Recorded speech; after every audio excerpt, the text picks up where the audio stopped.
I'm not sure if I want to create like a fictional character or do I want to make myself. I'm not sure how I want to do it. Intelligence, psyche, physique, motorics. So I kinda... Okay, I'm definitely not a genius. I mean, I use my head more than my strength, but I'm not a genius. Sensitivity, how emotionally intelligent you are. Okay, so that's all the points we have. Wow, so we definitely do have to be bad at something. You know what they say? Jack of all trades, master of none. I should probably be good at some things and worse at others.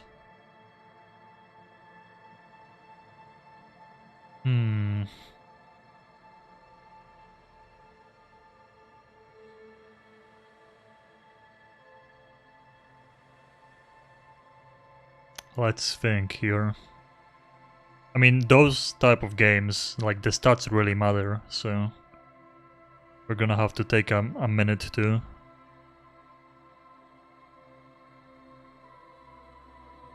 do all of that.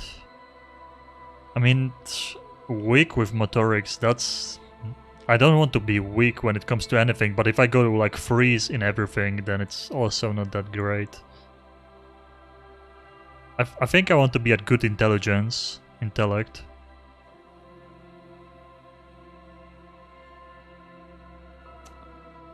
I don't know how I feel about the psyche. Do I want to be more... I would leave it like that, but I don't know if I want to have free physique or free motorics. I feel like I'm gonna be really clumsy if I don't put any points in that. But at the same time, being weak with psyche when we have high intelligence build, that kinda sucks too. I definitely want to make an intellect character rather than just pure strength. All Fallout games and other RPGs, all that stuff, I always go like charisma, intellect, luck, rather than just strength. It's fun to make like a, melee character, but this game is completely different from what I've seen. It's not all about just fighting, it's about like... You're like a... I don't even know the story, I know you're like a detective solving cases the way you want to solve them.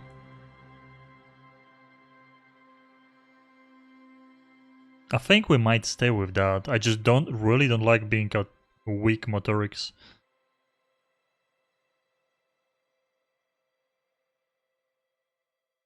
But I guess... I guess I'm gonna leave it at that. But this is gonna bite me in the ass, for sure. For sure, for sure. Okay. Select your signature skill.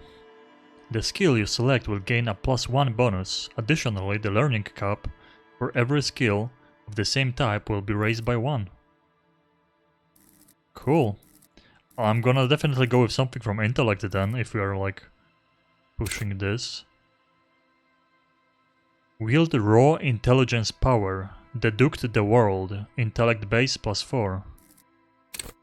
Call upon all your knowledge. Produce fascinating trivia. I'm definitely not books smart, that's for sure, so... Practice the art of persuasion, enjoying rigorous intellectual discourses. That's kinda cool. Persuasion. We're gonna be talking to people a lot in this game. Drama. Play the actor, lie and detect lies. That's kinda good too, if you're a detective or something in this game. Detecting, lies. Understand creativity, see art in the world. Reconstruct crime scenes. Make laws of physics work for the law. Oh, yo, this seems really good too. Reconstruct crime scenes?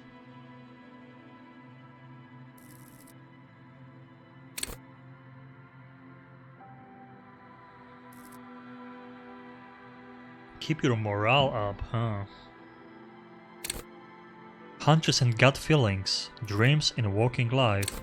Understand others. Work your mirror neurons. Intimidate the public, assert yourself. Connect to Station 41, understand cop culture. Charm men and women, play the puppet master. I kinda want to go with this. Reconstruct crime scenes, make laws of physics work for the law. I mean, this is just like, you know, raw intellect power. I really like this one. I really do.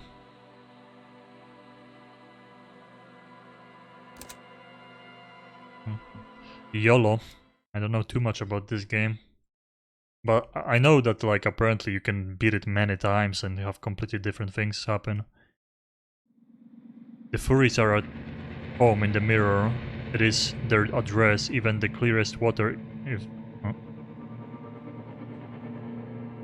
There is nothing. Only warm primordial blackness. You're conscious ferments in it. No larger than a single grain of malt. You don't have to do anything anymore. Ancient reptilian brain. Ever. Never, ever. Okay, the voice acting is good. Never, ever, ever? Simply keep on non-existing. That's kinda nice. Non-existing. Feels good. Never, ever, ever, baby.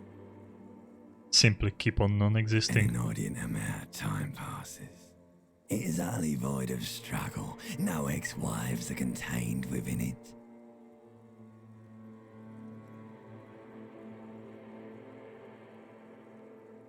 This is great. Yes, it is. What was that about the X something? An awareness creeps up on you. A mass lies hidden in your dead angle, soaking in some lurid acidic sauce. It's bloated and shameful, a ball of meat surrounding you. This is a terrible line of questioning, and it will only lead to more awareness of the meat thing.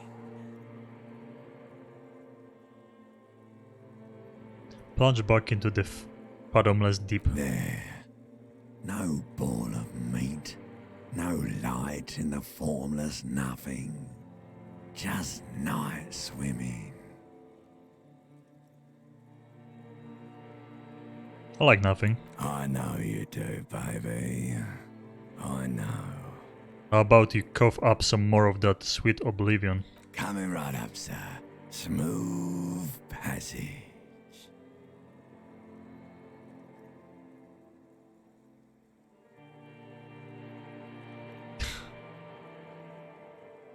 I wanted to go off now. I like pain and burning light and wanting things from people who don't want to give them to me. Sounds... Ah. Alright. Nothing down to fuck all, borough.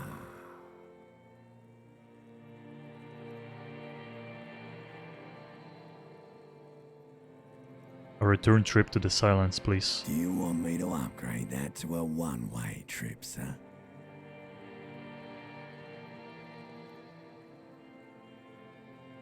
Don't stop, keep singing. Sing me the song of death. The song of death is sweet and endless. But what is this? Somewhere in the sore, bloated man meat around you.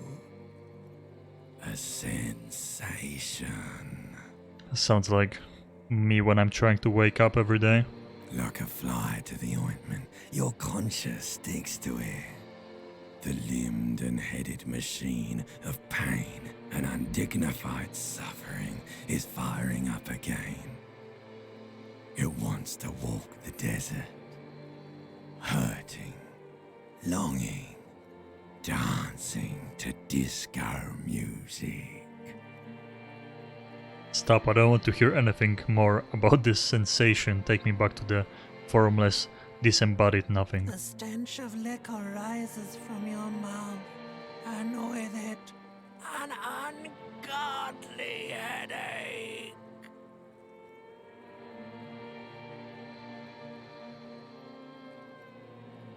Help someone cut my head off. I'm trying to murder the rest of me.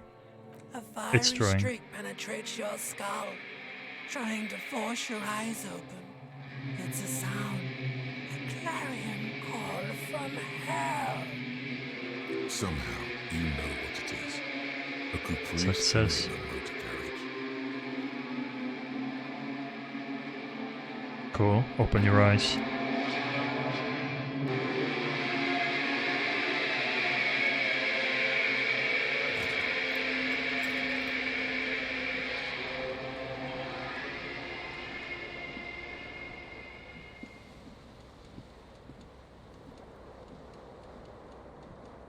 Okay.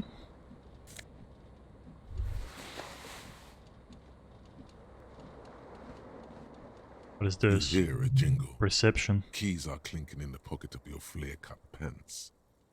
Push them out. It says, whirling in rags, on the aluminium keyring. There is a single key on the ring. The number 1 is etched on it. It should open the door. Gotcha. Magnum-sized bottle of Commodore Red is empty.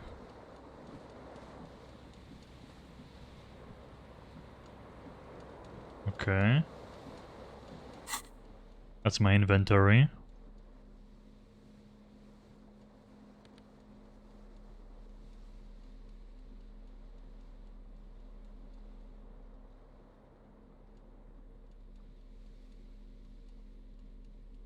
Motorics base +2. That's kinda good if I'm low on that. Let's dress up first.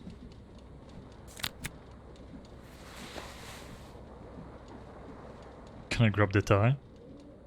This fan has 2 chain pull switches. One ends in a tiny fan, the other in a light bulb. A truly horrific necktie has somehow attached itself to one of the blades. Oh. Yeah, we're gonna fail that one. See, I already told you the motorics. I'm gonna be super clumsy. I think removing 1 strength and adding to motorics would be better. Pull on the fan.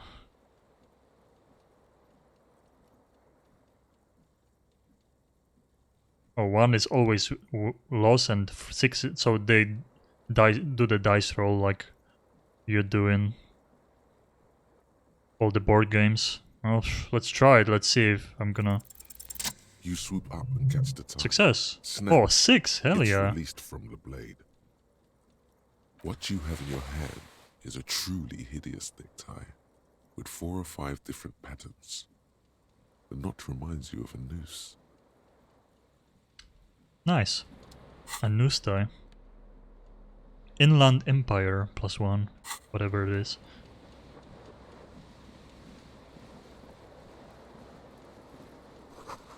Looked like someone tore out the tape while the song was playing. This reel-to-reel tape player is still on, rolling empty.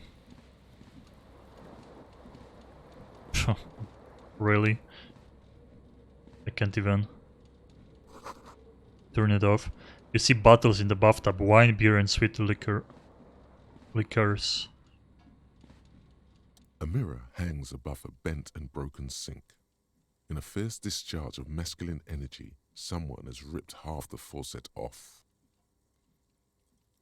Reminds me of a New Year's party I had when I was younger. Hot water sprays from the base and steam covers the mirror. You cannot see yourself, just the outline of a man. Suddenly, you realize you have no memory of the face that awaits you there, underneath the soft vapor. Wipe the mirror. As you slowly reach your hand towards the surface of the mirror. Abort. You clearly have not thought this through. You won't like what you see there, and you will never unbecome it.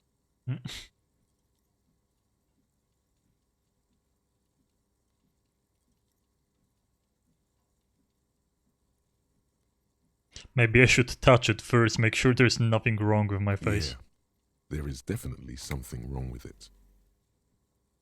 How bad could it be? Where to even begin? There is the bloatedness, then the swollenness. It's like there's an upholstery of alcohol underneath your skin.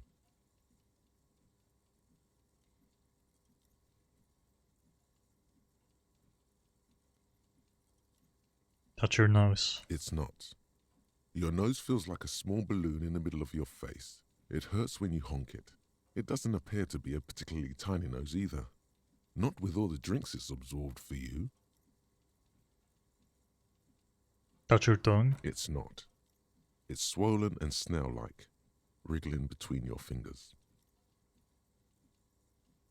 Wipe the mirror. Behold. You have no idea who this thing is, do you?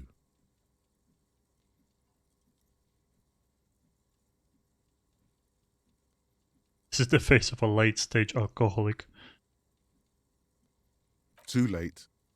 You clearly have rigor mortis on your face. Oh wait, is that an expression?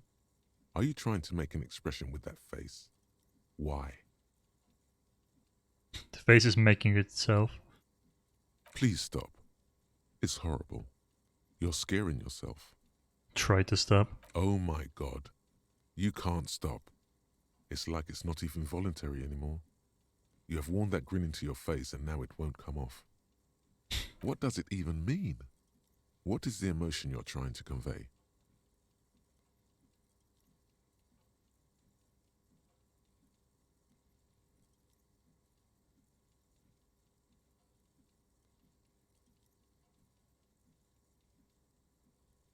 Expression of pain. You are correct. Encyclopedia.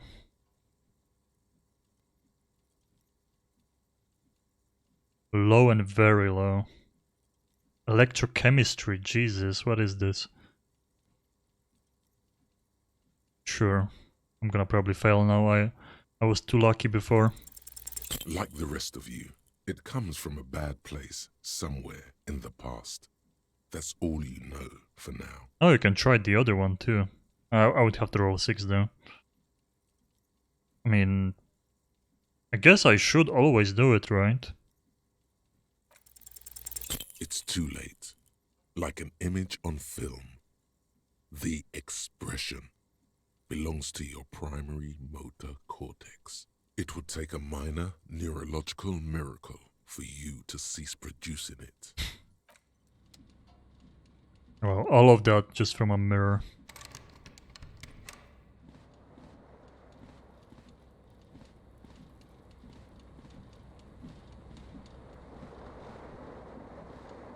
Okay, let's see the rest of the room. The window stands broken in its frame. Cold wind blows in. Assess the damage. The shards face outward. Whatever broke this window came from the inside. Did I break it with my own hands? A fine web of scarring covers the back of your right hand, but none of it is recent. What did this More then? likely a projectile than a held object. There are no fragments on the floor from pulling a tool back in after impact. Assess the size of the impact. It is too large for a bullet, yet too small for a piece of furniture. You're looking for something heavy and larger than your fist. Like the green shoe that's on the hat rack in the corner, which, coincidentally, is missing its friend. Congratulations, you smashed the window with your own shoe. Now you only have one. If you're lucky, you can still find the other on the balcony outside. The door to it should be outside your room.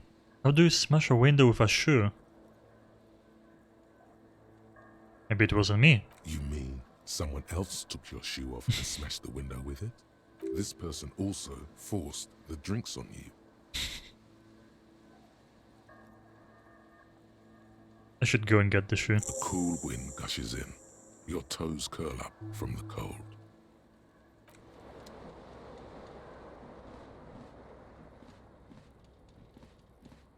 Let's get the shoes. Walk around with one shoe on. I mean, shouldn't I be able to enter it through here? I guess let's go out.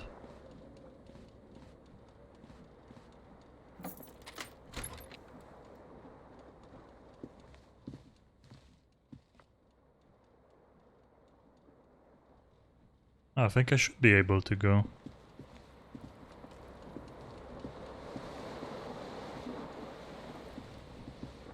The window stands broken in Oh, its frame. look out. Cold wind blows in. The morning light hurts your eyes. It's hazy, but you see the ocean and some war-torn buildings. Gotcha. I don't know why there is no... Apparently there is nothing I can open to go out to the balcony.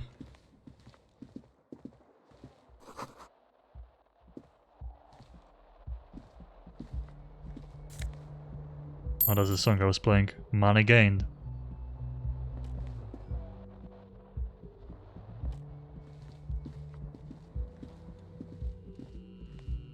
How are my volume levels? I guess it's all.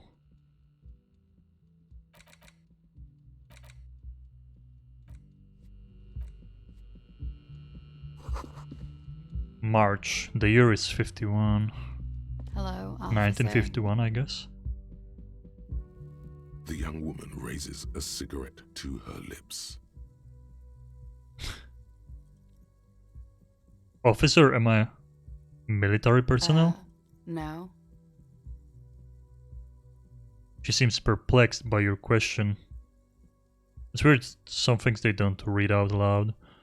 I guess it's when like you talk to someone, you don't hear the voice in your head and they do something. There is no like the narrator.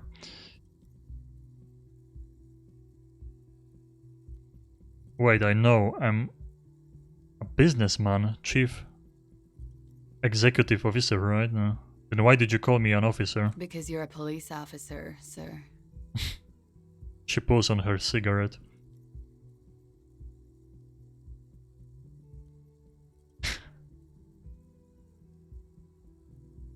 You're shitting me. I'm not. Unless you've been shitting us all this time. She takes another drag. All this I've time. been here for 3 days. On official police business, no less. And what business is that? I couldn't say. In truth, so far, mostly drinking. But I guess that's me talking to myself. Low suggestion. Try the expression on her. Let her know you want her physically. Okay.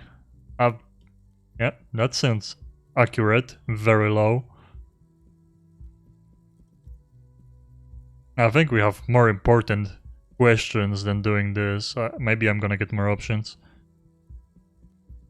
Who in the right mind would let me be an officer of the law? Don't be so harsh on yourself.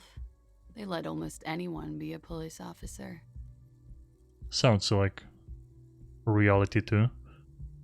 A real world.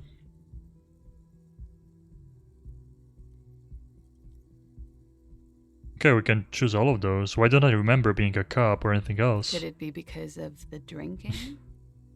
She raises an eyebrow. The cigarette sizzles. YOLO, let's fail the skill check. Try the What? Really? Come on, why are you still doing this? I'm at the death's door, bloated a goner, and still, sigh, does the longing ever stop? Alcohol raises Too real. testosterone levels, especially in men. The levels remain elevated after inebriation ends and the pain begins. You seek comfort. It's only natural. She puts out her cigarette. Too real. She looks back at you, a light glinting off her eyes. And now, it never stops. Goodbye. Okay. Can I... Looked like she left a nice long stub in the ashtray. It's still smoking. Oh. I thought I'm gonna be actually able to smoke it. Wait, how do I get my shoe from the balcony? We still have one shoe. This is the weekend edition of the satirical newspaper Trample Le Monde. The door is closed.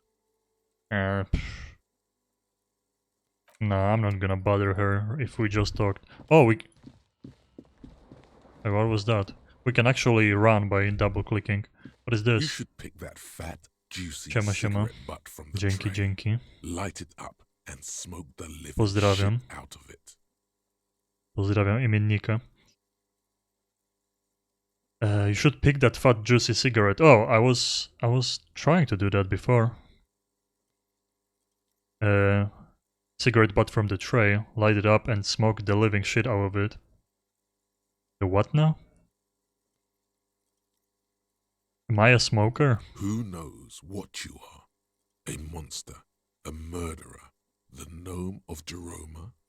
You feel like a smoker, especially when you look at that juicy, succulent, seductive cigarette stub, Tak, mam still smoldering deliciously. nazwisko obciągarek również. But she broke it in a filter. I can't smoke that. How very astute of you. This renders it ineffectual. You should look for a whole cigarette, or better yet, an entire pack. Strike that. A carton. Make sure they're all healthy and able-bodied. Then smoke them all.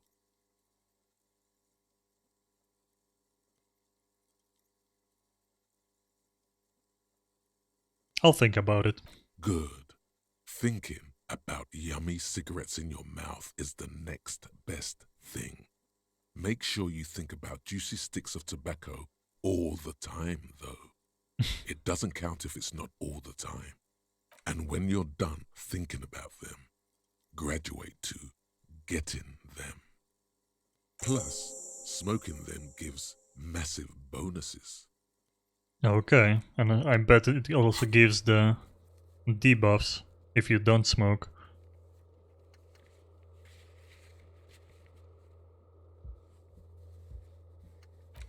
Okay, so I need my shoe, and I have no idea how to reach the balcony. And apparently we want to...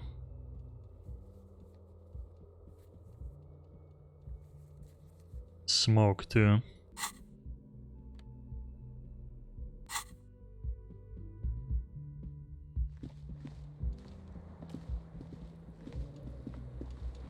Yeah, there's literally no door to enter the balcony. Okay, I'm gonna try one more time going here. No, it's locked. Okay, we are leaving.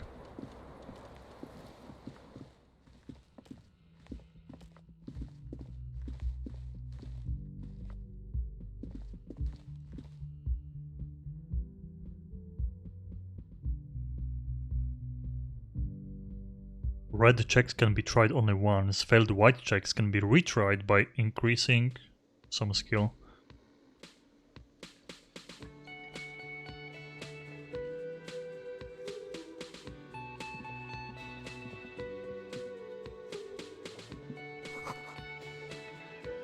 Their lyrics would be there. Big old karaoke mic.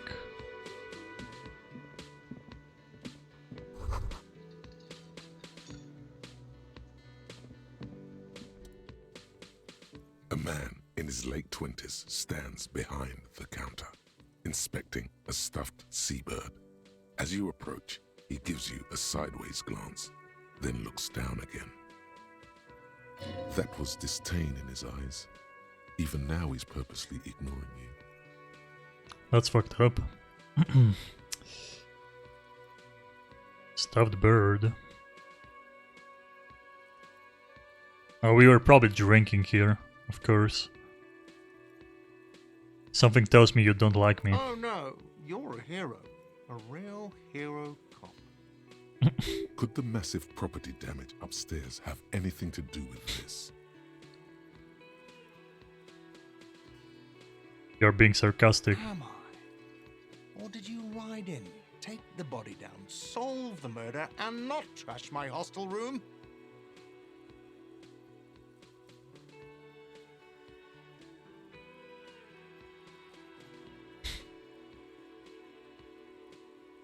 Oh my god, I did all of those things. No, you see, actually, you didn't. You haven't done anything even remotely useful since you got here. What have I been doing here then? Have you seen me around? No, I haven't seen you around. I'm not always here.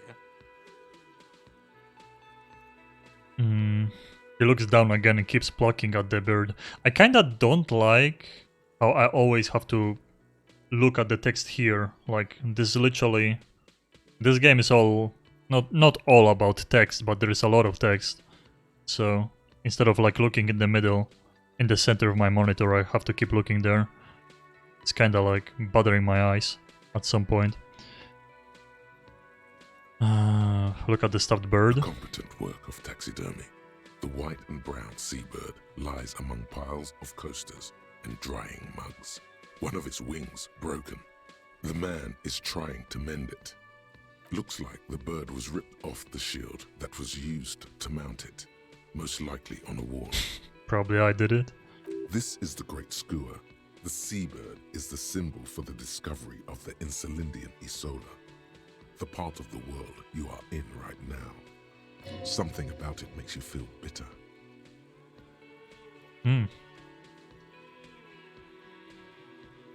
That's the great squaw, right? Look, your buddy is over there. He looks at the doors, where a man in a bomber jacket is tapping his foot on the floor. Why don't you go and talk to him, okay?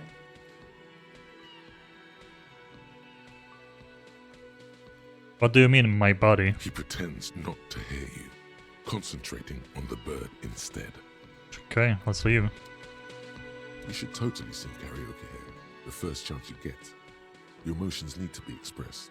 People need to know your vast oceanic soul.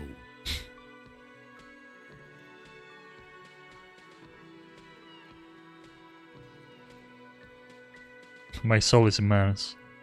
Utterly. And it needs to be heard. Through a PA system. By other people. What should I sing when it comes to it? You have not yet stumbled on the right lamentation, but it's out there. It'll come to you. You will wreak havoc with it. Don't worry.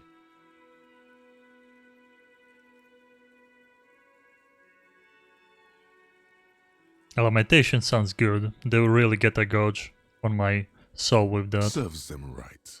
Wipe that smirk off their face with your sad, tragic song. Who's laughing now? No one. You have to find something tragic to sing first, though. Okay, finish that. Interesting.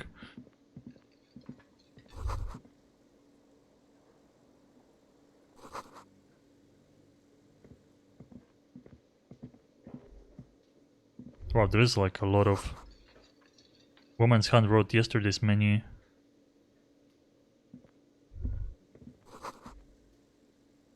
Interesting, you have like thoughts you can start.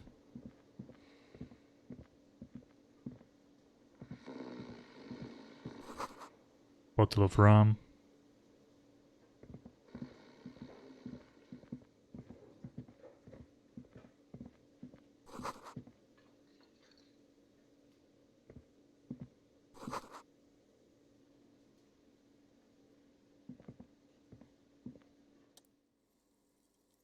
Hello, sweetie. You shouldn't keep your colleague waiting. She nods toward the man in the orange bomber jacket. A bespectacled man in an orange bomber jacket is tapping his foot on the floor. Looks like he's waiting for someone. You. As you approach, he narrows his eyes and extends his hand in greeting. If an assault were launched on this building right now, if the windows came crashing down and the whole world descended upon you, this man would hurl himself in death's way to save you. You are sure of this, but why? Shake his hand. Hello, I'm Kim Kitsuragi, Lieutenant, Precinct 57. You must be from the 41st. You realize he's waiting for your name. This is your chance to come up with a really good name for yourself. Get creative. Conceptualize. Invent a name for yourself, even. Raphael Damn it. Ambrosius Cousteau. It's so cool.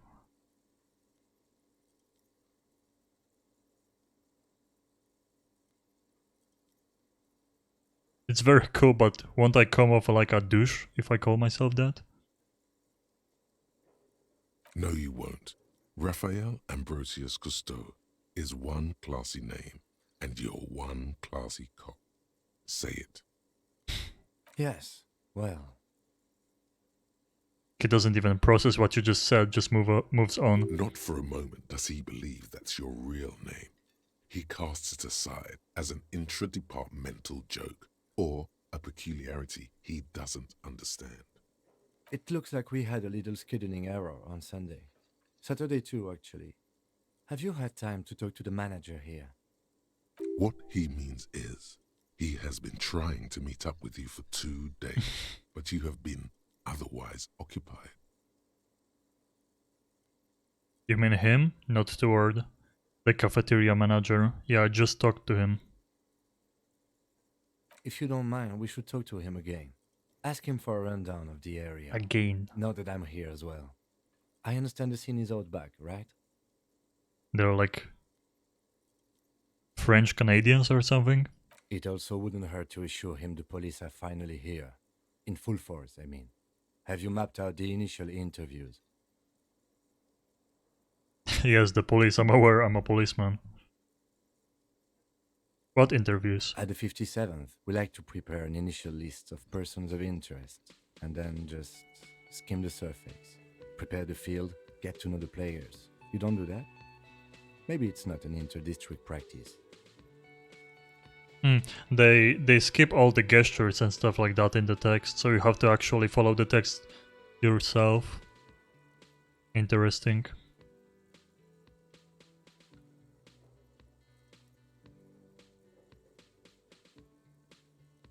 I haven't. Okay, we'll have time for that after we take a look at the coroner's case.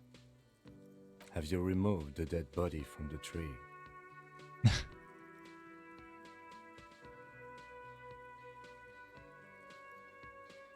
Dead body? Mm-hmm. No. So, the body is still in the tree. This is the first time you detect a weariness in the lieutenant's voice. It is obvious he would have preferred for the body to no longer be in the tree.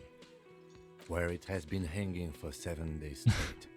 We should go there as soon as we are done talking to the owner.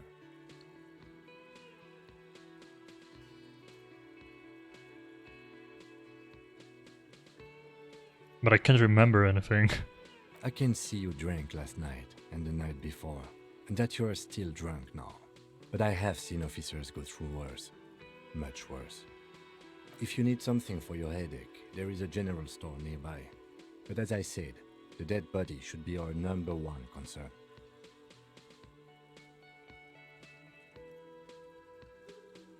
Let's get going. After you, officer. Oh, he joined my party. If you're about to embark on an investigation, shouldn't you have a badge? Wait, shouldn't I have a badge or something? Check your pockets. You mean you don't have a badge?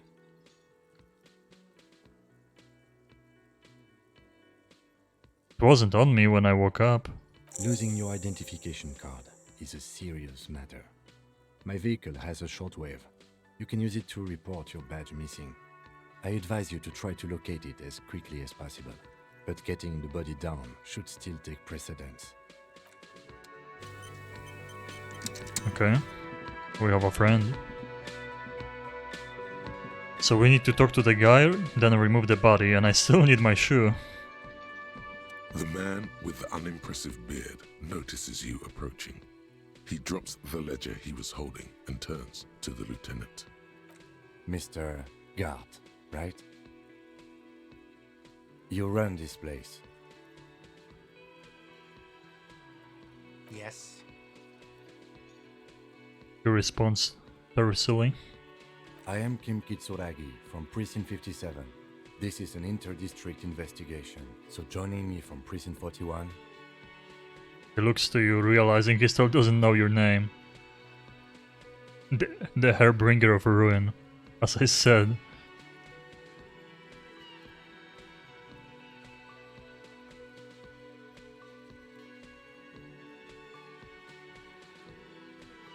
As I said, Detective Raphael Ambrosius Cousteau.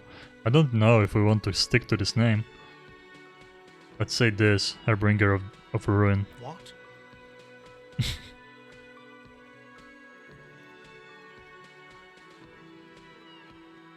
Nothing. I just wanted to see what happens if I say that. Now I do. What is this? A joke to you? Is this what you get when you call the police now? This guy? We've been waiting for a week here. Sir, I understand your concern, but we are here to do a job. And for us to do it, I need you to stay calm. Yes, of course. He takes a step back. I know it took us a while to arrive at the scene, but it also took you a while to call us. It was you who placed the call, correct? No, I only just got here. It was probably Sylvie who called you. She usually works the bar here. I'm only temporarily taking over her duties. Interesting, that's why there's a woman's signature there. Or the writing or whatever we saw before that changed to a male. Do you have her number? As a matter of fact, I do. So maybe she like left. Looks behind a pile of coasters, finds a slip of paper and hands it to the lieutenant. You said you just got here. From where? Are you a local? What, of Martinez? No, I live in Jamrock. I only sometimes come here to keep an eye on the place. This is just one of the many cafeterias I manage. But you still know your way around, yes? In case we need directions. Yes, I know where some things are, but as I said, I don't live here. I just used to work here. And I'm not going to start working here again, if that's what you think. I didn't imply that. Detective.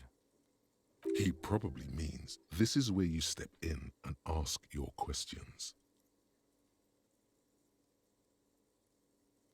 Right then, questions, I got His this. face expresses profound doubt in your having this. We know the body's on the tree. Let's be professional here. Why did Sylvia go away? She went away because none of your business. Have they not been telling you you're a cop?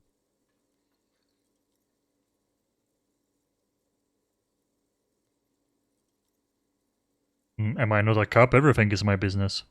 Okay, you got me. She went away because of the dead body out back. And because I asked for her number. That's why Sylvie went away. I hope you appreciate that. Thank you. The lieutenant says. He opens his little notebook at the cover. The number is safely tucked away in a small pocket. Mystery Is solved. it? Because I thought you were supposed to be investigating the lynching, not my employer conduct.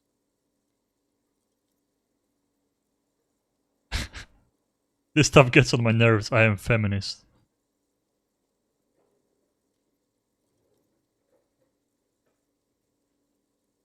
Everything has something to do with everything. Good for you. Was there something else? I'd like to get back to what I was doing. No, we know who he is. Who killed him? I don't know who killed him. I'm not the police. That's your job. Did you kill him? What are you, crazy? Of course I didn't kill him. Okay, that's all. Let's go. Not so fast. You owe me 130 real. Oh god, low chance. Slip away unnoticed, really?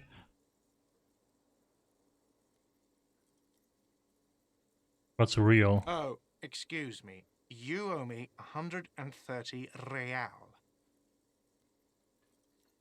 The IIR, or Inter-Isolary Real, is the global reserve currency. Whatever part of the world you're in right now, it's safe to assume he means you owe him some money.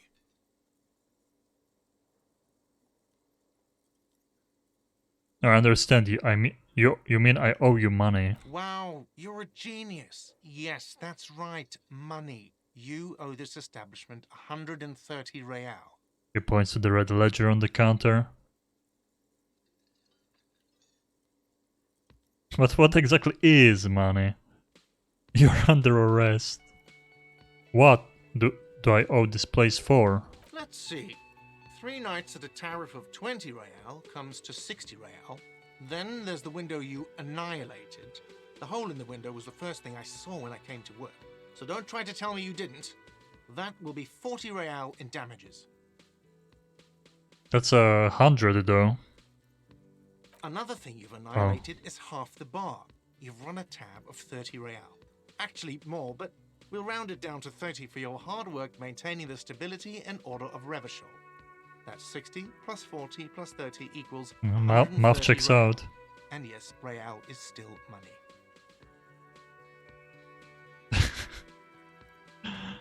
Do I want to be like corrupt? I really don't want to pay this. I don't have money.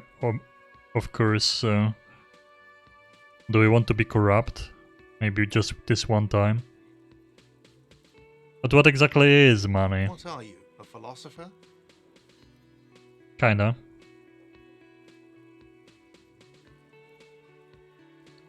Actually, I might be. Money is what grown-up people use to pay for things. Things like this hostel room, or 8 bottles of potent blend, and 9 packs of Royal Extra. We use it for everything, really.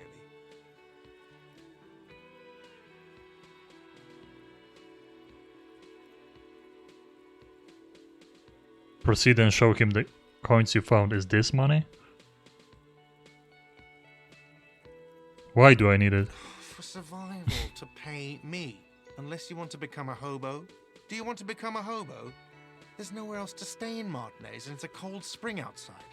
Money doesn't make you happy, but it lets you be unhappy for a while longer. If you run out of money, you die. It's like that for all of us. Me too. That's why I need you to pay me. I'm not an asshole.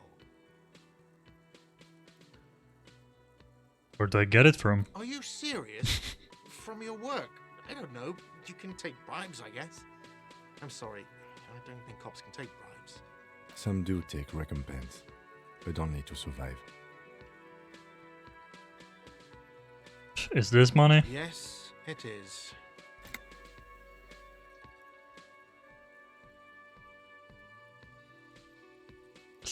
We're not gonna have any money though.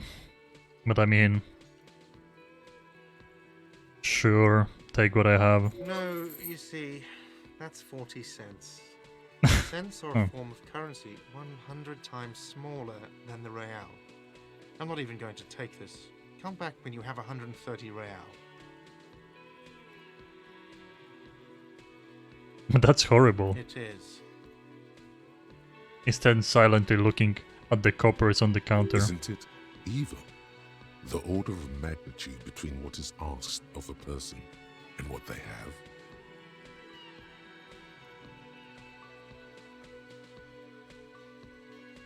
Darkness rides, pick up the coins. It does, doesn't it? There's a shuffle of nylon as Lieutenant Kitsuragi looks for something in the pockets. Oh of god, his is he gonna orange pay for overcoat. us? That's cop 4. I haven't offered to pay because I don't have any money either. Oh. What happens now? I'm sorry, but he has to pay. I can't let him stay here any longer if he doesn't. If he doesn't have the money by tonight, then... He shrugs. Officer, maybe you're better off working this from home for now. You live in Jamrock, right? It's not that far away.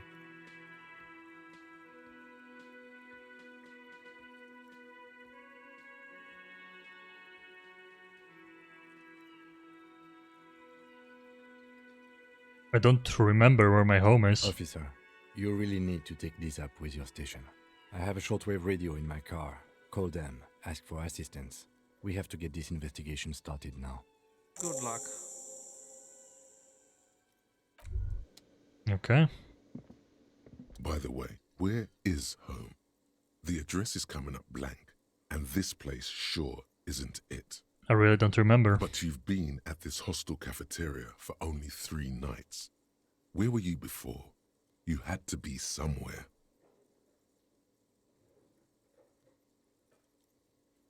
Up on Marble Hill. Okay. Why did you say that?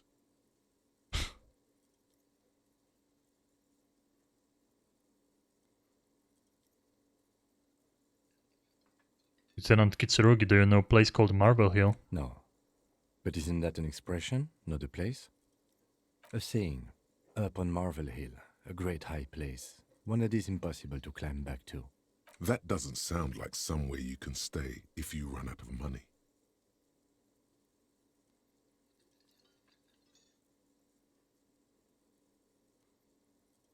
Hobo Cup. No, let's not be a hobo. Could I trace the way back somehow to the exact street, the exact number on a You building? can try. Run some addresses in your head when you get the time. Maybe a street or an apartment will appear. Okay, so we do have to get the body of a tree. Can we talk to you? Hello again, sweetie. I see you've met up with your colleague. The lieutenant nods politely. Wait, who's Sweetie? Who's Sweetie? Why, you are, officer. Maybe I am. And have you found anyone to be sweet to?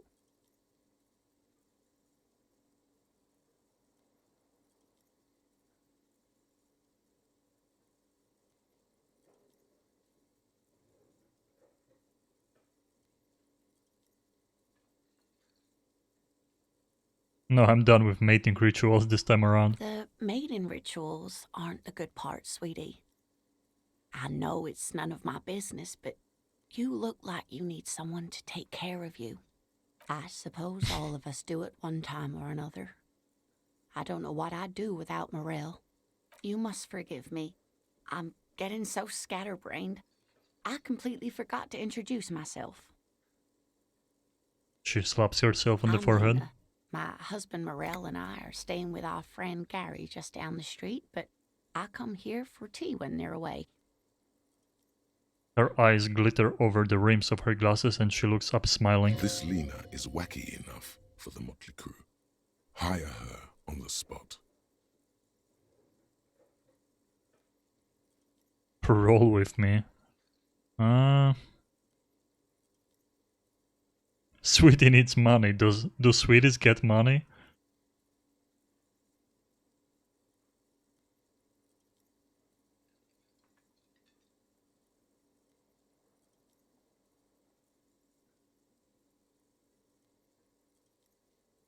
I don't know where I am or what I'm doing. Yes, officer.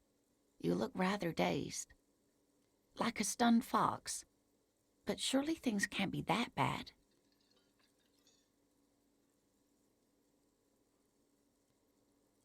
I hope you're right. I hope it's not too bad.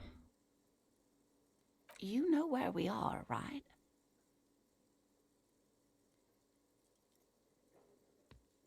The Whirling in Rags cafeteria. It was on my keys. That's right. And where is the Whirling in Rags cafeteria itself located? See, I have no idea. We're in the city of Revachol, dear. She flashes you a worried look. What kind of place is this? How would I even begin to tell you? Revachol is the most beautiful city in the world. We're fortunate to be here, you and I. I haven't seen very many other cities personally, but everyone says so. Revachol is a rare jewel. This city used to rule the world, though it has seen better days. There's a pause. As she studies your expression, you must look quite lost. Speaking of history, you know what year it is, yes? I mean, I did check the calendar. Spring 51. That's right, dear. How splendid. Here, take this pen. Knowledge should always be rewarded. Cool. Her relief is palpable. She was getting pretty worried about you there, but now she relaxes her shoulders. I can tell that this is taxing for you, so I'll just ask one more question. What regime are we living under? What mode of government? No.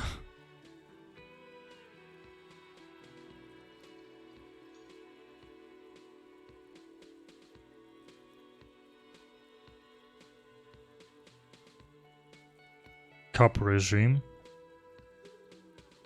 Some kind of democracy? Nope. Sadly not. Revachol is what's called a zone of control, under an alliance of foreign powers called the Coalition.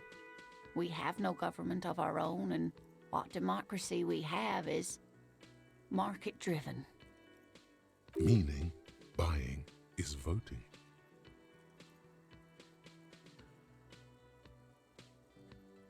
If there is no government, how come there are cops? Oh dear. And you were doing so well. There aren't any cops in Revachol, not in the traditional sense. The status of law enforcement has been a complicated matter since the revolution. But we should stop for today, sweetie. You look like you need a break. Besides, I'm not the best person to explain the big things to anyone. She's scared now. She's realized you really are brain damaged.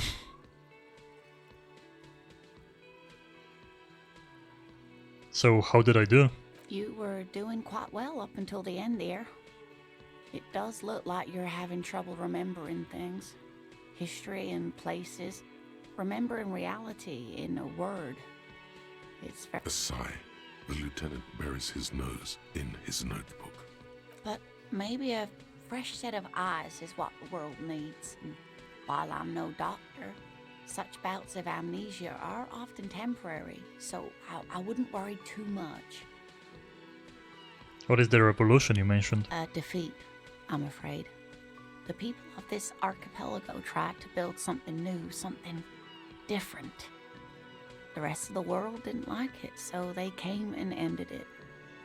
This was 42 years ago. But I'm a cop. Whatever it was hasn't stopped me. Of course, sweetie. I really don't know how to explain it better. Who could tell me more? Someone more educated in sweeping matters. Maybe you should ask. She turns to the lieutenant. No, I'm not an encyclopedia. I won't be a guide either.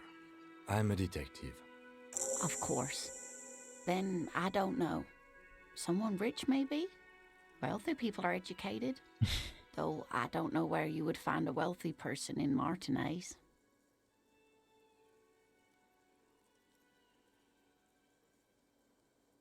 I don't want to take money from her. She was nice to me. Gonna get going. Of course, dear. Good luck with your case. Gives you a small wave. Items. Kind green ape pen. Okay, I wonder if we can only sell that or what. Sing karaoke.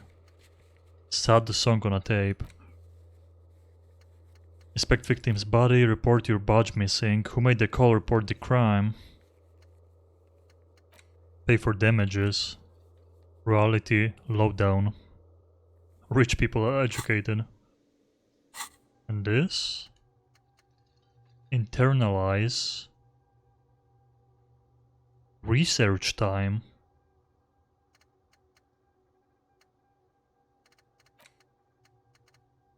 Interesting, so...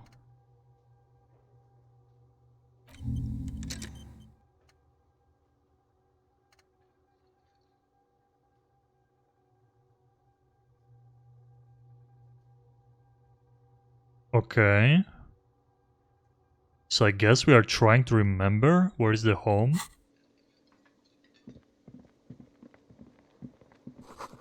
Door is bolted. Sign reads kitchen reserved for personnel until... Okay. Wait, is there a door next to her? There we go. So this game literally I can just play with my right hand or using mouse only. At least for now.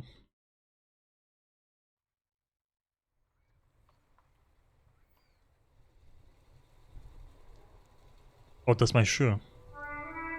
How do I climb this shit though? Through here? Maybe I should like... I thought the music was quiet before. Go back to the normal volume. Heap of snow melts in this wheelbarrow. Street sign reads, "Fuck the police." Oh, nice. Pigs go home.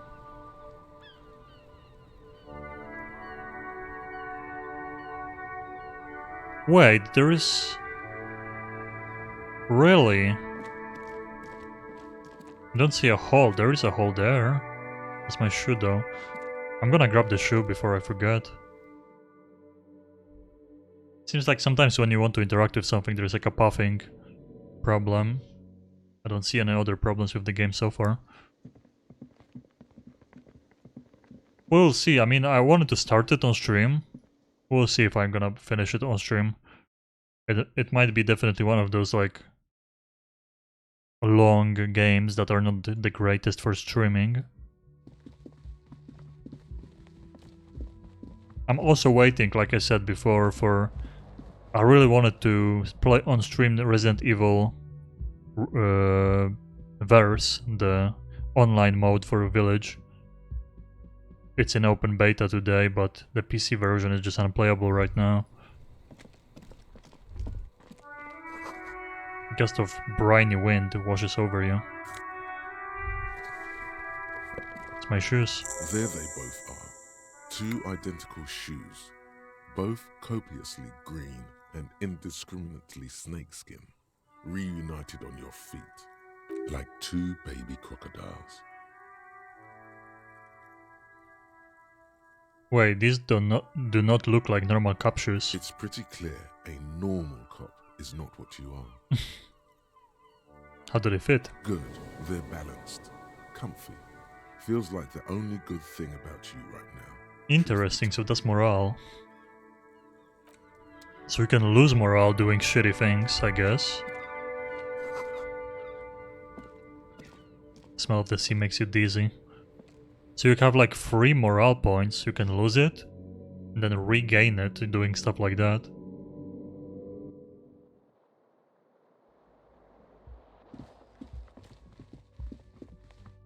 And there's more to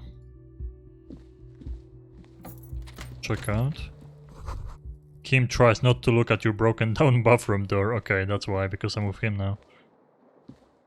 The bed is cold and not particularly inviting, but it's yours. The sheets look awful. Well, time to rest. Kim also tries not to look at the pile of taped viscera on the carpet, or the weird suitcase on the hat rack, or the potted plant dying in the corner. But it's all just too morbid to ignore. I'm sorry for this. No problem, officer. He takes a step towards the door, like he would like to leave. Yeah, let's leave.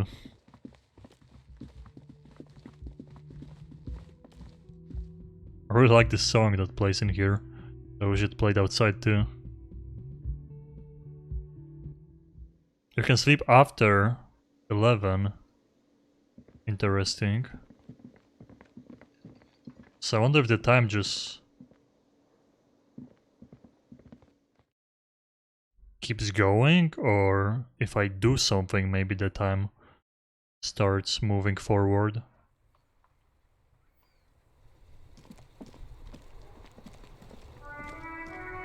The RCM in Martinez. What can I help you with? Sounds surprised. We don't see a lot of police around here, that's all. I have some questions. Of course. What can I help you with?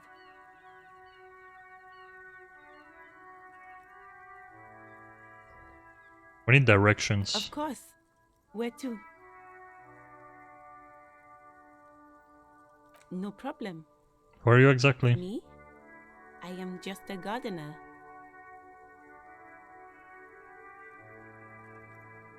Cool, and what are you doing here? I am working.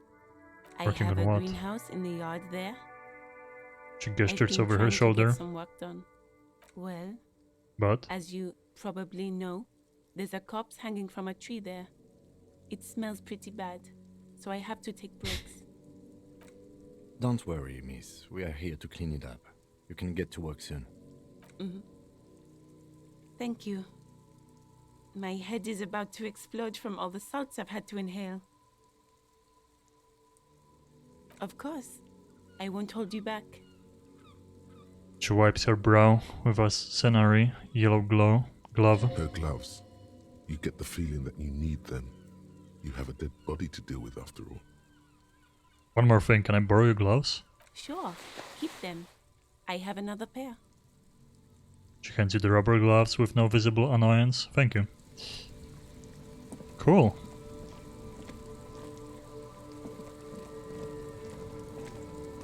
Before you stands a motor carriage. The bodywork is covered in blue and white livery, bearing the number 57. Vapor emanates from the large engine on the back of the vehicle. It hasn't had time to cool off yet. This must be the infernal machine that tore you from oblivion. The Caprice Kinema motor carriage. In the cabin, you are welcomed by a set of steering levers, a radio microphone on a hook, a pull-out toolbox under the seat, and the soft glow of the fuel preheater gauge. Okay, pick up the radio. The frequency tableau lights up, and a green button labeled Prime Line glows like a feline eye. And then you hear something. The soft purr of electrical kittens, radio waves cast far and wide over the metropolis. A woman's voice greets you through the static. This is Precinct 57. Hello, Lieutenant. How may I assist you? Hello, Alice. Please assist our colleague from the 41st precinct here. Oh, that's his I'm car. putting him on. I thought that was my car.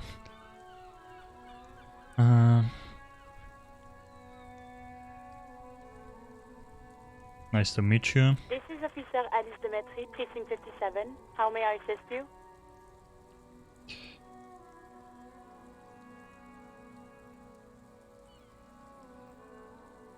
Okay, let's do this first. Could you connect me to 41st precinct? Just a second, officer. Puts you on hold. 10-2, 10-5. This is 41st. Come in. Over. A scrawny old man sits in a dusty cubicle, smoking, with a large white rectangle sewn on his vest. In front of him is a box-shaped apparatus with an array of wires and antennas. The radio switchboard. The man uses relay code. You got this. You're a cop, and cops know relay code. 10-4 station 41. I've got an urgent business, over. 10-4 message received. 10-5 relay message. What's your status? Over. It's reporting in. 10-18 state your message, sir. Financial assistance. I mean, I guess the badge first. I need to report my badge missing. 10-9 over. I can't find it anywhere. Basically, it's gone. 10-4 message received. This is a very serious situation. I need to 10-22 the captain. And maybe we should have looked first for the badge, but we'll see. Is it him? What does he want? Says he lost his badge and needs to report it. He what? He lost his badge? Say nothing. Who lost his badge? Dick fucking Mullen. Who do you think? It's Officer Dick Mullen from the bestseller Dick Mullen and the Lost Identity. He says, fighting off laughter. Dick Mullen is not your name. It's the name of a fictional detective who would not lose his badge. Defend yourself. Immediately. They're laughing at you.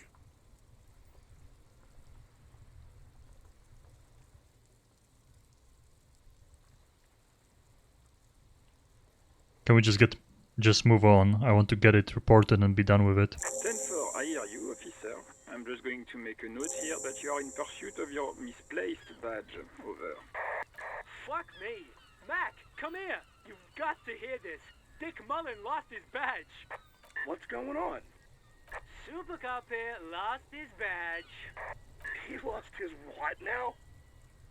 His badge. He lost his goddamn fucking badge.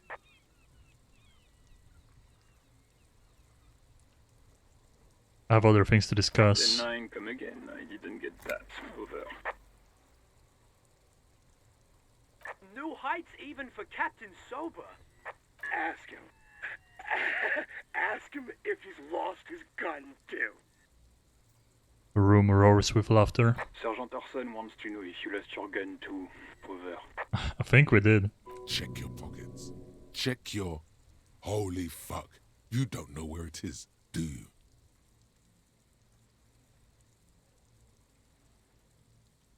It's not here. Okay, it's gone. Your gun is most definitely gone. 10-9, come in, officer. Did you get my question? We were wondering about your gun. Over. Convince them that you didn't lose your gun. Oh god. Even. Lying Yeah. over the phone, it's easy. Just say it like it's the truth. And then it becomes it. No, of course I didn't lose my gun. He says he didn't. Thank God for that. That would have been a nightmare. I don't even want to imagine the poor prick who has to relay that kind of news to the captain. Losing his badge is bad enough. Tell him to find it, and fast. We can't have some gangbanger running around with it. We're all glad to hear you've not lost your gun, officer. You need further assistance? Over. Oh, we can tell the truth.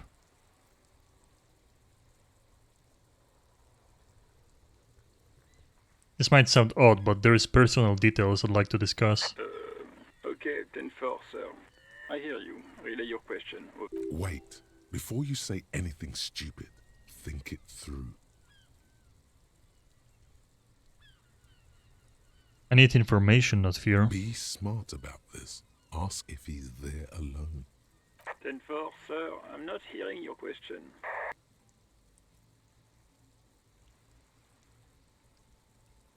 Hold on, are you alone in the room? I need some confidential information about myself. That's a negative, sir. I got 10-12 visitors present here. Over.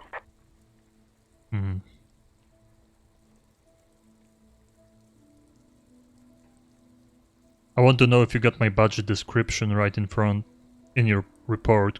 Could you read it to me? Name, rank, date of birth. What? What is it? He's still on the line? He wants to verify the information on his badge. But of course, it says Dick Mullen, High General of the Revacholian Cavalry Force. Tell him to stop wasting time. What do you need, sir? Over.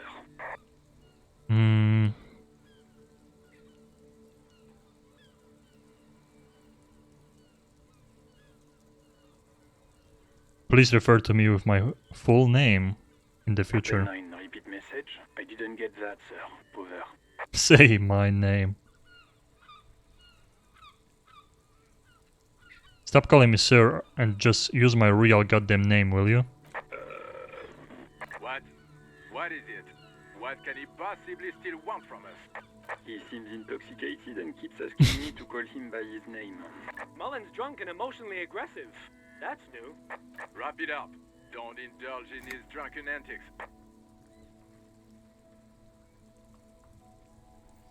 I'm looking for my address. I don't know where I live. Yeah, they're just gonna probably we can't get any information out of here. They're just gonna laugh.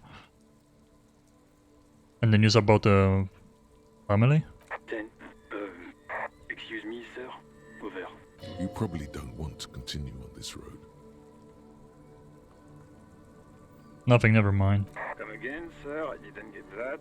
10-9. Over. Have I ever told you about my... Fuck it, let's ask where we live. 10-4. Your address. Hold up, Jules. He doesn't fucking know where he lives? Did I hear that right? Seems like it, sir. No, fuck him. Don't tell him anything. You understand? He's been hellbound for the gutter. Let him Wow, have it. that's fucked up. Sorry, sir. Anything more I can do for you? Over. Have I already told you about my family life? Oh, well, that's, Does he actually want something, or is he hell-bent on disrupting our work? He asked if he ever told me about his days before joining the RCN. For God's sake, cut this shit out! Tell him to stop wasting time and be a goddamn policeman for a change. Sir, Satellite Officer Vicmar says... I heard him. So, was there anything else? Yeah, let's wrap this up. Understood, sir. Over. I'm in dire need of financial assistance. 10-4, I hear you. I don't have the authority to grant your request, but... What does he want now? He's asking for money. Is he fucking kidding? I don't think he is. Don't give that asshole anything. He's just gonna drink it all. Right. That's a negative on the additional funds, sir. Over.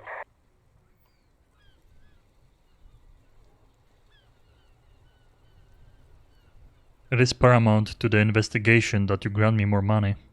He says it's important to the case. He isn't getting a red cent. You can tell him that. Request denied, sir.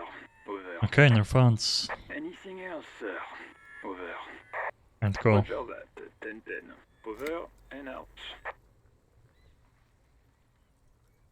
Okay, toolbox. A metallic drawer slides out from under the seat and clicks into place. The tools inside are neatly organized. Take what you need, officer. It's going to be a long case. I'm not protective of my tools, like some men are. He's clearly a little protective of his tools. But what can you do? Work is work. Pry bar, rubber handle, chain cutter, flashlight.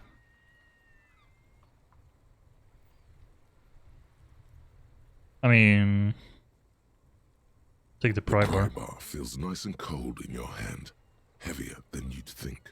Useful for opening all sorts of doors and lids. Wait, we can take everything? Flashlight. It's robust, weatherproof, and well made. Police issue, blue. Lets you see things in the dark you would otherwise miss. Chain cutter. The handles are long and sleek. Snap, snap, go the cutters in your hand. The pull-out toolbox slides back into its nest. Preheater gauge casts a warm glow on the steering levers and the radio on its hook. Run your fingers over one of the steering levers. The white suede feels luxurious under the touch, and the metal clutch handle so very familiar in your palm.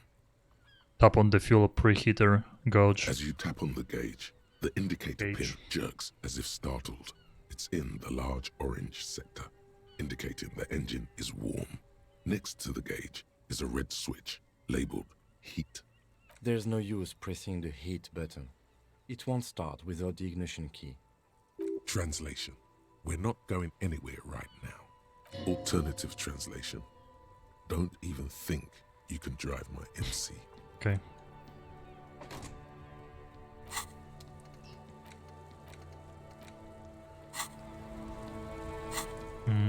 Let's see here. Close. Put on the gloves.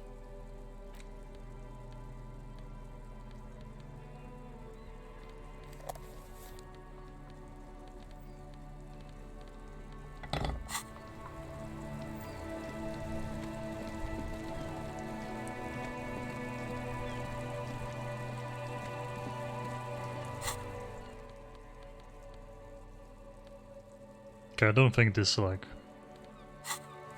negatively affects me if I carry it, so I mean, yeah, we have to remove the body first, so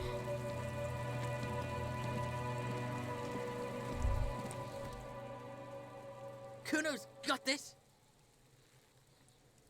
the boy throwing rocks at the dead body can't be older than 12. If there ever was such a thing as an ugly kid, then this is it.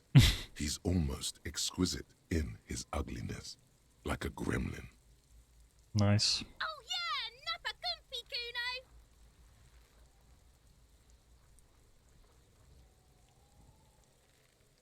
Hey kid award, police business. Right in the dick, Kuno! Get him right in children ignore you. Love it in the dick. The boy is sweating profusely. His eyes are like two black holes and his jaw is twitching as if trying to break free from the empire of his body.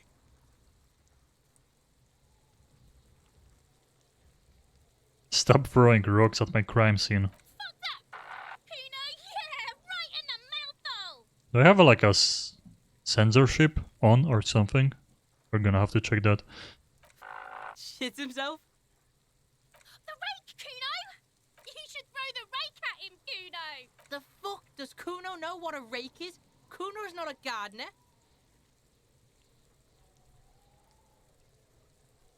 Kim, what should we do? We shouldn't do anything. I don't tempt such forces. You will see. Forces? The language these kids are using, pure unfettered id. There will be no reasoning with those creatures. I have questions for you. Entertain the Kuno. Show me what you got. What you got there? What you got, huh? Show me what you got. Irregular speech patterns, overconfidence. Could this kid be on drugs? This warrants further investigation into this Kuno.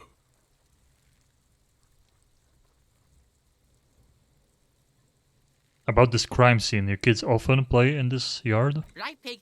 This is where Kuno plays with his little wooden choo-choo. What do you want with it? I might have questions later. For now, let's talk about something else. Yeah, whatever. Kuno doesn't give a shit. The body, what do you know about it? Shitload, pig. What's your question? Don't tell the pig shit, Kuno!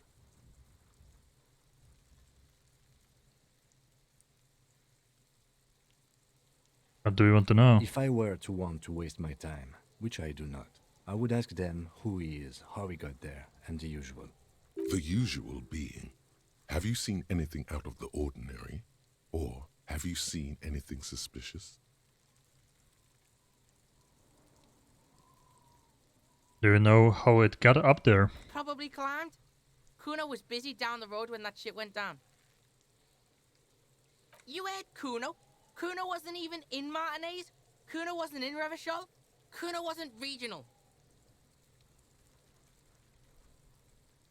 Where did you go then? I don't know. Some fucking...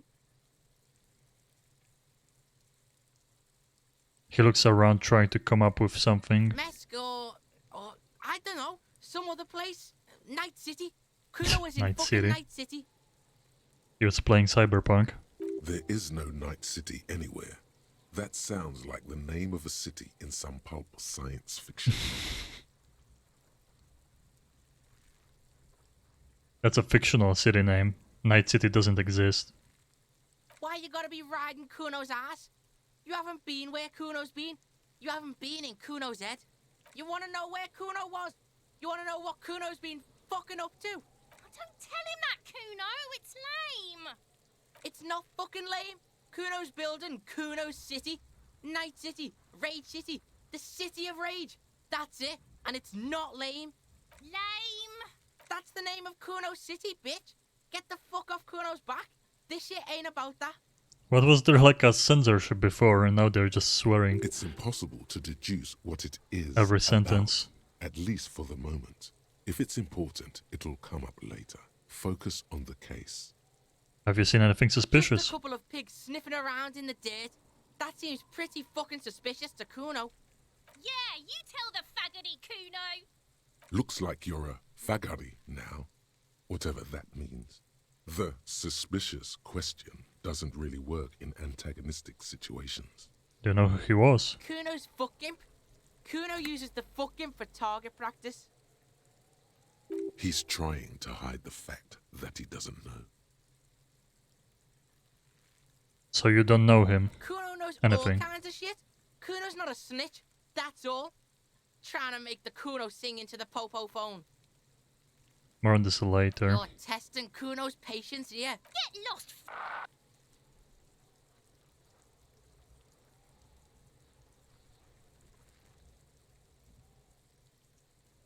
Kuno doesn't fucking care.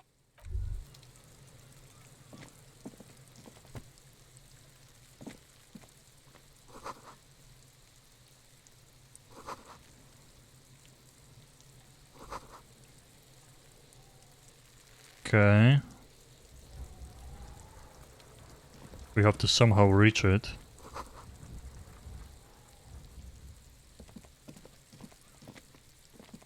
What is this?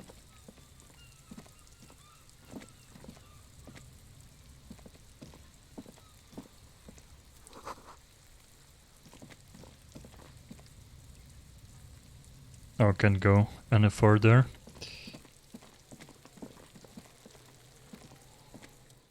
The corpse looks at you with bulging white eyes. The face around them does not look human.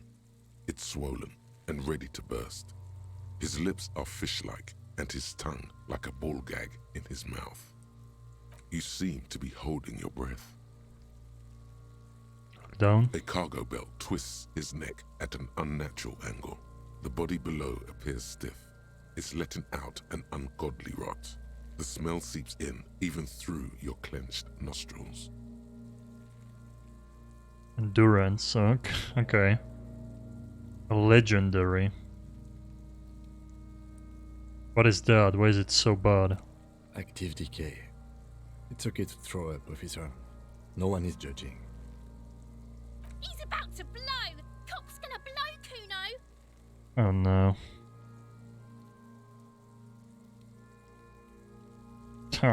Obviously I'm gonna fail it. We have to roll a 6, turn away.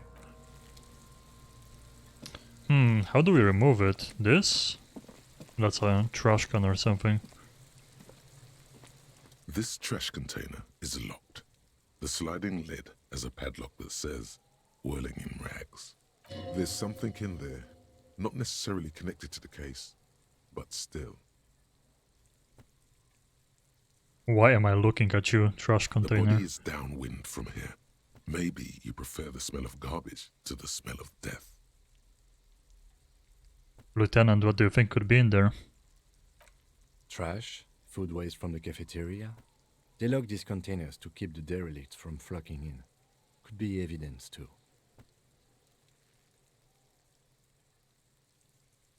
Then we should open it immediately.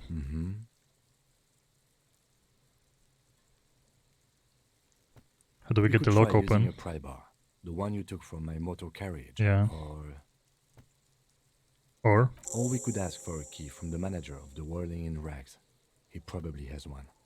He might also have information. This is better than the pry bar idea.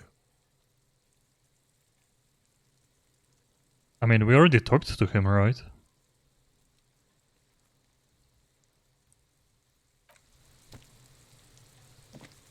But sure, I'm gonna probably fail trying to break in. Trash container.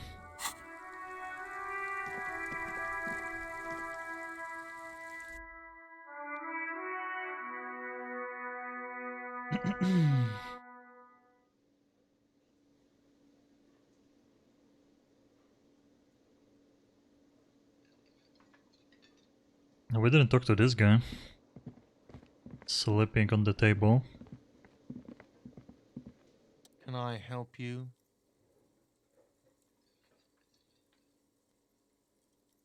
Is the trash container out back yours? Mine? No, it belongs to the Whirling in Rags. Thank you for clearing that up. Why do you keep the container locked? Why? To keep the hobos and drunks out. That's why.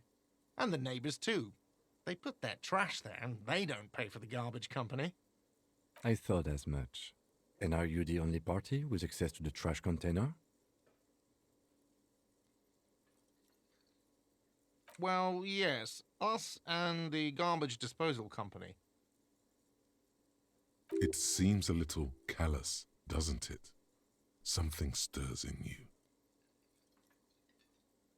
I wonder what this feeling is. Prod at him and find out.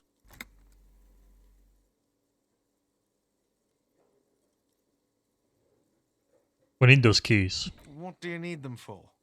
It concerns the case. Please cooperate. Just bring them back once you're done, please.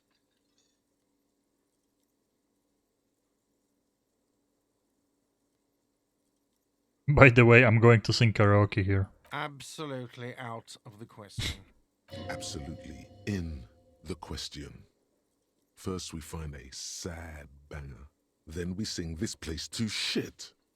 Your body is ready, sire.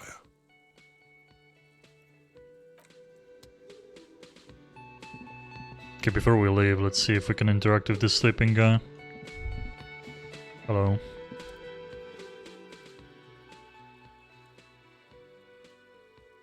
On the counter, rolled out of his open hand, you see a blister pack of headache medicine.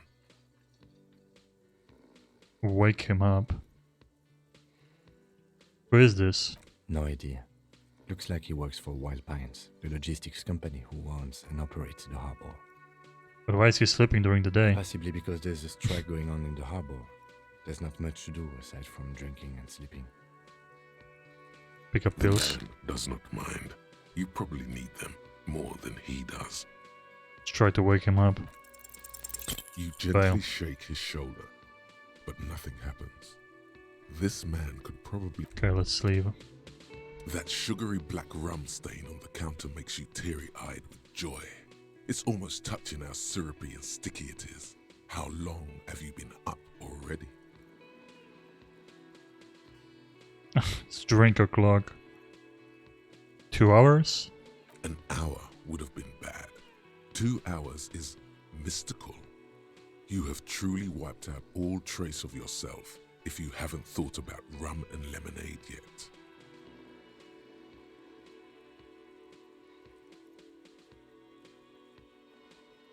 Yeah, it looks like drinking hasn't turned out too well for me. Maybe you haven't turned out well for your drinking. Have you thought about that? Get a goddamn rum and lemonade to yourself, boy. Or better yet, lick that stain off the counter. No, don't lick it. What happened, man? You used to be cool. Go get your boring normal person drink then. It would go well with those cigarettes. That's a great combination.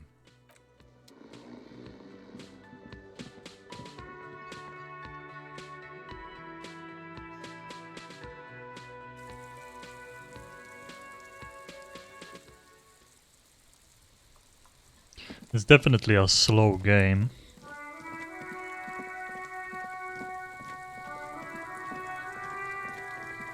Like I said, it's definitely not for everyone. I might try and see if the servers for Resident Evil are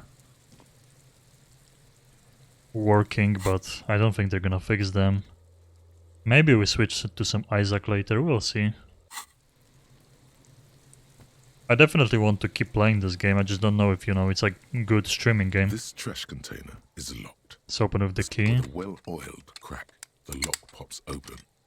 It should now be possible to simply raise the lid. Don't. Maybe you shouldn't. Didn't I just have a premonition that there is something in there? There is, but you won't like it. Hmm. Sweat forms on your brow. Your hand is still on the lid. Open it. Oh, what is this? +1 morale. Charges 1. Interesting. Is it gonna be my gun and badge? Open the lid. Is it gonna be another body? Food rises to greet you. You see soggy cartons, dirty rags, and organic waste. Okay. We're just in time. This hasn't been emptied for over a week.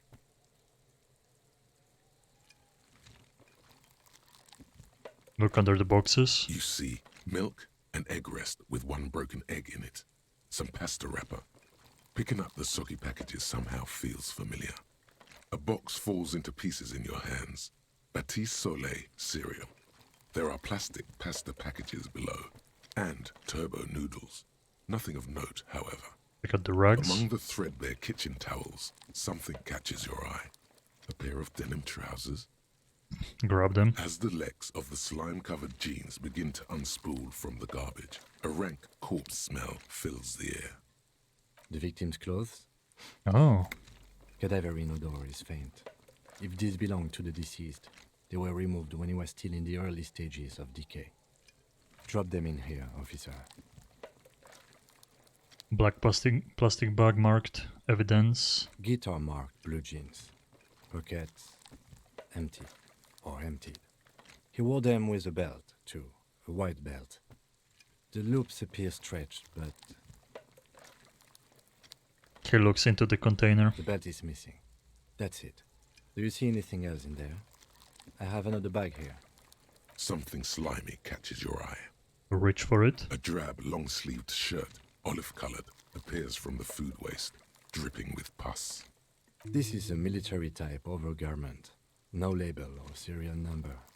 This is the kind of rib-knit shirt that's worn over light armor to conceal it in an urban scenario.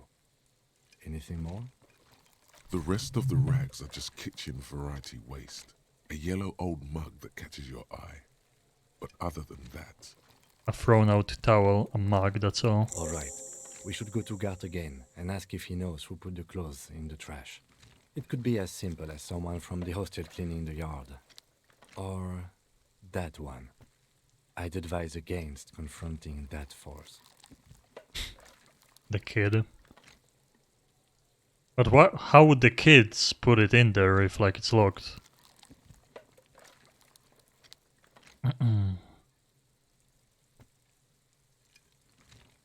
Yeah, we need to ask the kids who put them in there. I think someone from Whirling might have been involved, maybe. Not really. All we know is the victim's clothes are in the trash. The lid was locked, and his establishment had the key. It's just a small loose thread. We don't need to ask the kids. I mean, they... but they're... The fuck's he on about? Kids? You hear that, Kuno? He thinks you're an infant or something. See? The lieutenant nods, then looks back into the trash container. I'm getting that mug too. Food waste? It's just organic waste, cold and slimy on your hands. Apple and potato peels, mostly. But hey. Nothing. Oh. It's nothing. Nothing more to see here. What's this? What? A blue piece of plastic sticks out from the apple peels. It's shiny. Looks like the corner of something. They look badly damaged, but you can still make out forms and notes, written in a man's handwriting. Officer, is that your paperwork? No.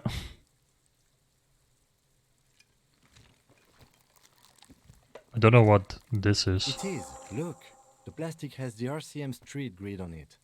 You've even got an autopsy form in there. Miserable looking slip of paper sticks to the board. If you don't mind me asking, how did this get in the trash?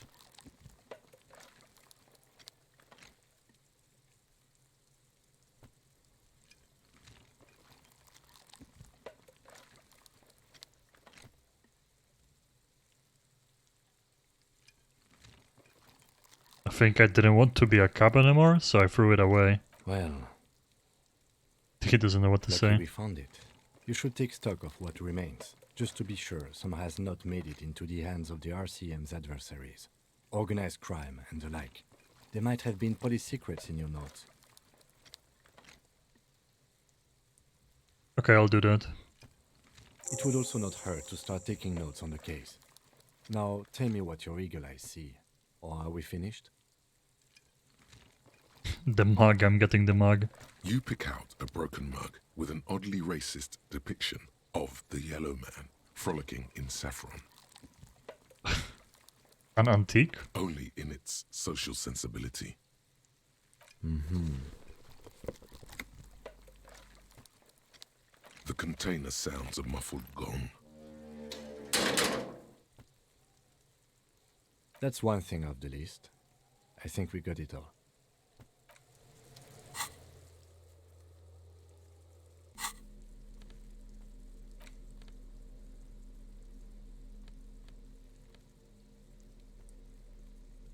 Interesting. Or you can inspect. Interact. It's the ledger you found in the trash. A pitiful cabbage of white and yellow papers hanging from plastic board, barely held together by a metal clip. This sad display is made complete by the faint smell of urinal cleaner. Anything else? There's a piece of toilet paper, or is it cleaning tissue? No, it's toilet paper, desperately sticking to the back of the blue plastic clipboard. It's a metaphor for you. Below the pathetics, terror. Do not look into its blue heart.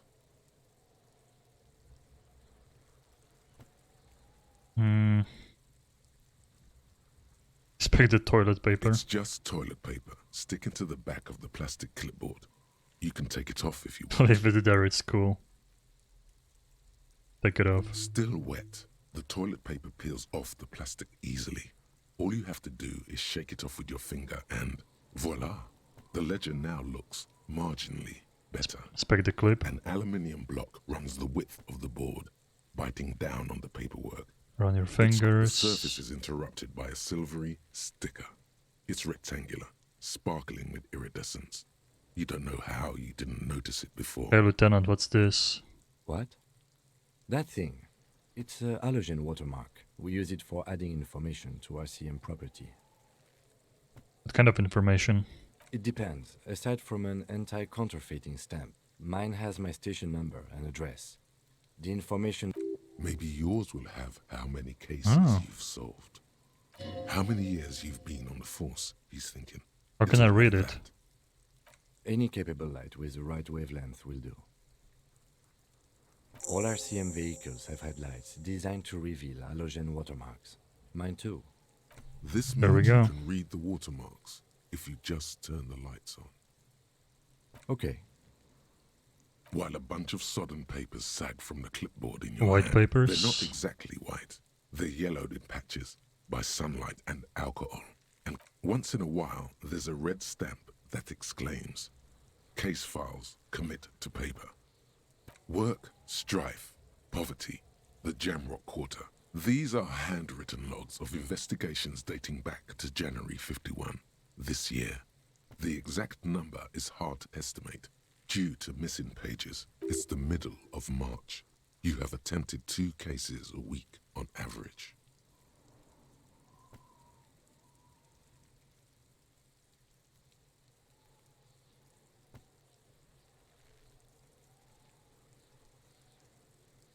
I have to open an official case in the room. There is, for precisely 1 more. 15 pages near the end remain untouched by the damage. The checkered grid, once all the tasks are accomplished, the case... Commit to paper using pen Lena gave you, huh? The tasks you've completed flow out of the kind green ape pen in a brash freehand similar to the rest of the letters. Inspect the victim's body. Interview the cafeteria. It's not exactly poetry, but poetry would be out of place. A satisfying slash sounds across the things to be done and things already done. The composition of reality. Lieutenant, have you by any chance This named is our case? No, actually. Any ideas?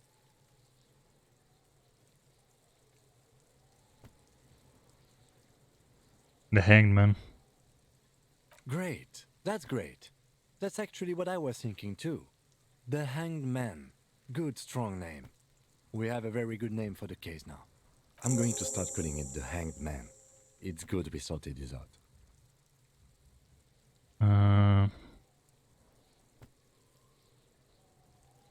Is 2 cases a week a good case load, Lieutenant? 2 complex cases to undertake is a lot, yes. You really have to push yourself. I would not suggest it, lest you start making mistakes. I'm not sure I completed them. 2? That's a lot. I didn't mean to say you are making mistakes, by the way. That was presumptuous of me.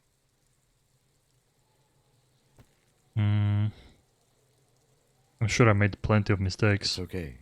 We all make mistakes. Like a fan of girls, the checkered papers dry in your hand. You don't exactly close them, so much as distance yourself from them. Yellow In the back, papers. you see thin, translucent copy of paper, some neon yellow, then rip them from the binder and hand them out, according to type of form. 3. The topmost are misconduct fines. The middle ones are stuff. You don't have to be an intellectual giant to do police work. These are quite sinister in turn. They give a date and time for the person to appear at the specified precinct police station. Below the call are the criminal charges you risk by not a monetary penalization, but they appear pleasantly vague. A dozen pages of thin copy. Yes, all that remains now is to fill those forms and hand them to people. Fines for wrongdoers, interview requests for bad guys, and field autopsies to dead guys. The rest of the stinking cellulose is much worse for wear. Being sandwiched between the board and the rest of the paperwork must have spared the fragile copier paper. It's made of dark blue plastic, hard enough to beat someone to submission with. The edges are rounded, however. Check the ledger. Something rattles inside, ever so lightly. Is there a hidden compartment? Permeables. It's not hidden per se. The compartment is made for permeable materials that would get damaged if something happened to it. The plastic shimmers like lapis lazuli, but it is not see-through. You cannot see to its center. What did you say the color was? Blue. The blue heart. Don't look into it. How would I open it? With your hands.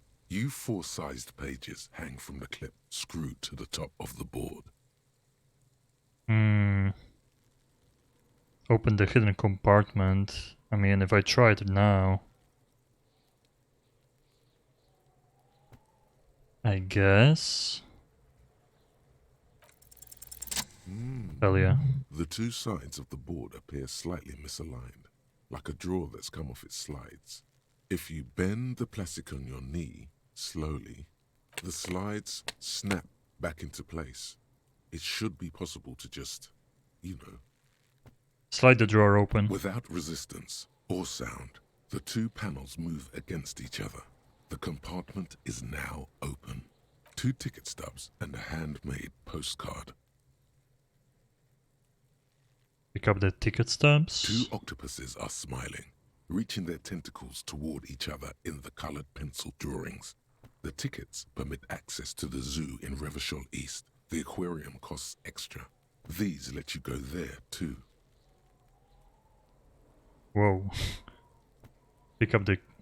let's proceed. Yeah, proceed. Thin wax paper has been glued to a piece of cardboard. Sounds like leaves rustling when you pick it up. You see violet flowers, floral patterns, patches of glue. Smell it? It smells of chewing gum, apricot flavored. A touch of cinnamon, the end of summer. You think the label says tutti frutti. Familiar handwriting lines the inside of the card.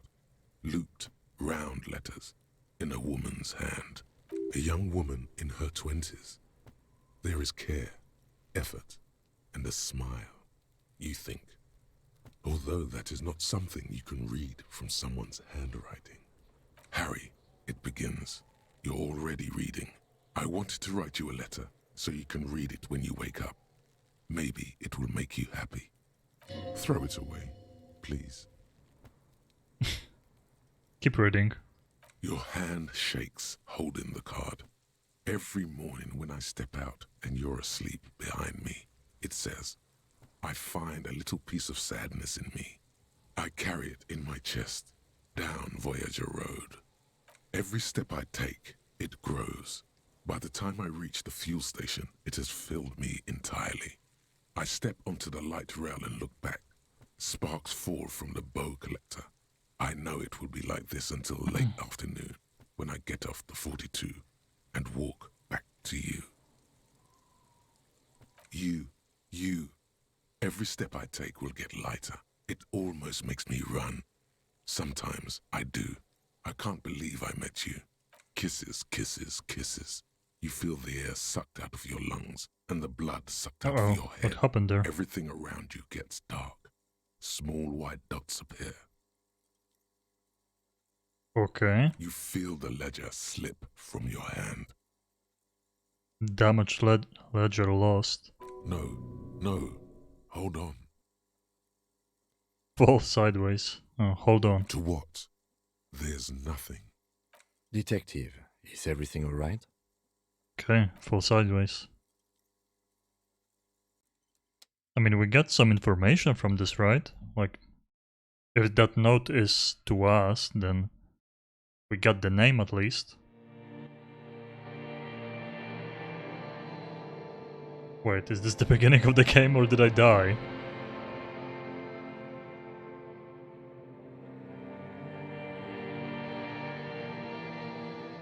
What just happened? Begin? What? There is nothing. Again. Wait, I think that... I think we are just like... That's like the beginning of the game, but we are still continuing. Nothing. Nothing sad, brother. No treachery, just blackout. Just later past that. Well, almost nothing. There is the ground below you, that's still there. And the small light that's on, fluttering, somewhere in the basal ganglia. Who's that? That's me. Blue eyes, that's me. And who was that? Who was what? He speaks of the sickening longing, the unwell emotion. Even in the darkness, he's grasping for it. Still trying to hold on to the great sorrows slipping in the water. Slimy. No, I was cool. I'm cool. The cool when you're dead, brother. Here in the paleo-mammalian cortex, we call it the shadow. Because it's always there. White morning.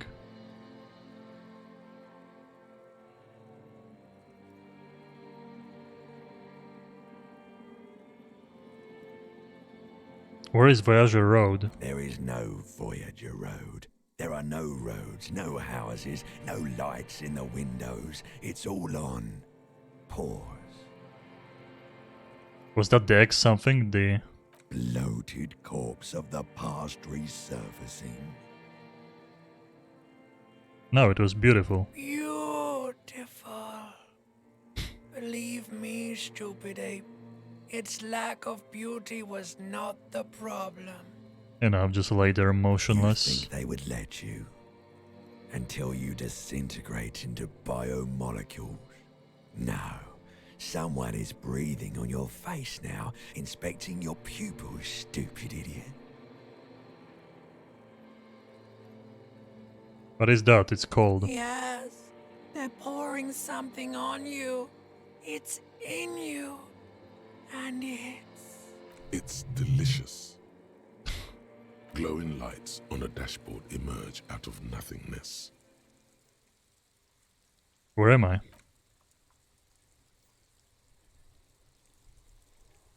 Okay. And the voice acting is gone. In the upholstered cabin of Lieutenant Kitsurugi's motor carriage, seated in the driver's basket, the air is thick with leatherworks and heavy fuel oil. Cold water runs down your chin. Drink. Water. The lieutenant is extending a small canister to your mouth. The water is cold, silvery, the stuff of life itself, as it pours down your parched throat. The pounding in your head recedes. The darkness parts. Drink. You haven't drunk water in 2 days. Did you know the human body is not made to survive on alcohol alone? You need a secondary form of hydration. Drink. With greedy gulps, you down half a liter of cold water. Some of it spills on the driver's seat. The lieutenant pays no heed to it. What happened?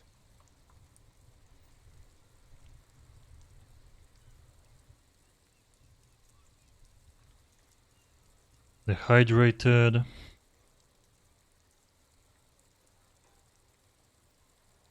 I should ask you the same. You were reading your paperwork. Then you passed out. I carried you to my kinema to take you to a hospital. Then you came to. How long was I out? 10 minutes, maybe. I came in contact with the burned out ruins of the past, Lieutenant. That does sometimes happen. He hands you the remains of your ledger. He replies with such understanding. It's as if the burnt-out ruins of the past were an occupational hazard. Athlete's foot for cops. You dropped these. Are you okay to proceed? Let's solve this case. Good. Okay, tools. Interesting, so the ledger, inland, authority -2. Those don't really have stats. This does. Inland empire, empathy. Huh. We still can interact with It's the mug. just a racist mug. What's there to read here? Not much. Look at all the content. Oh boy, here we go. What are you going to say about a broken, tossed away mug that you dug out of the garbage?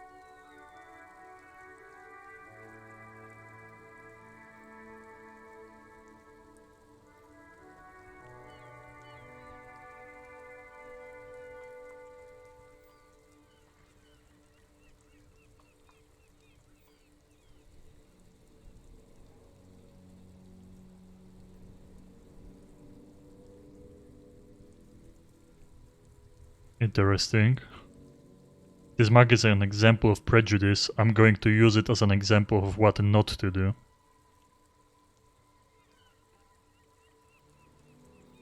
But it was in the trash. Why not just call it out when you see it? Or do some volunteering work. Just finish your case, detective. Interesting. I don't know if I want to... I mean, -2 authority. But we get other stats for it. I already had one skill check with the Inland Empire.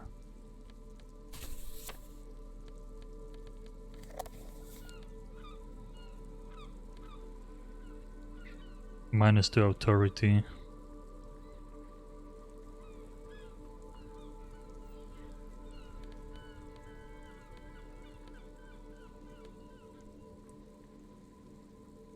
Okay, so there's a minus stat.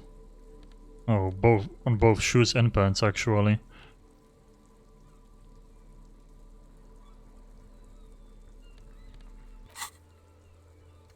Okay, this updated. Oh, turn on the lights of the car. We can do this now. We can ask the kids, but they're not gonna say shit. 36% of this already. And then we have this too.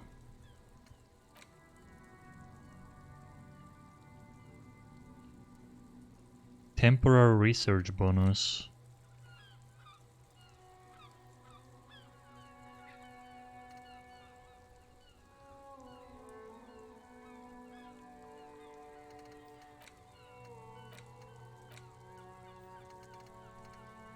Interesting. So I guess this is like you try to remember something. Wait, can I...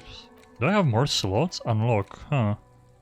Interesting, so we can think about 3 things at the same time. There is a temporary research bonus -1 authority.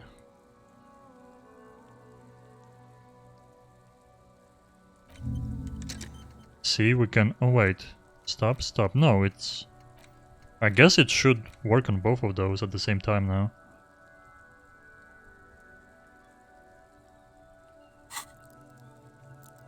And what is this? We can level up stuff, huh?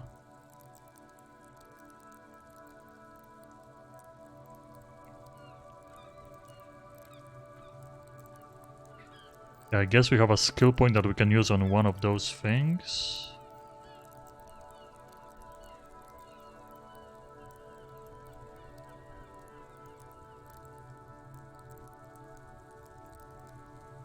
Oh, so even that our physique is low, we can like increase endurance, for example.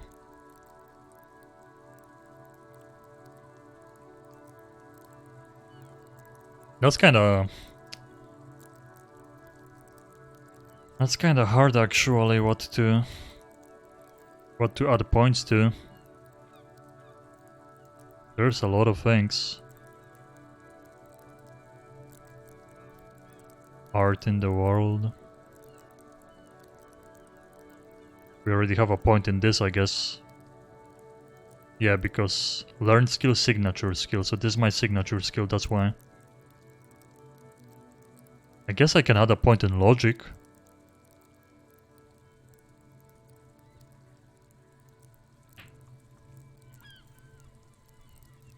Oh, bonus from thoughts.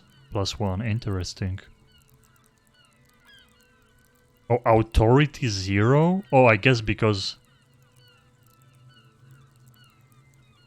Bonus from items plus... Oh no, never mind. Yeah, bonus from items -2, bonus from thoughts -1. That's why. I guess authority I could raise too.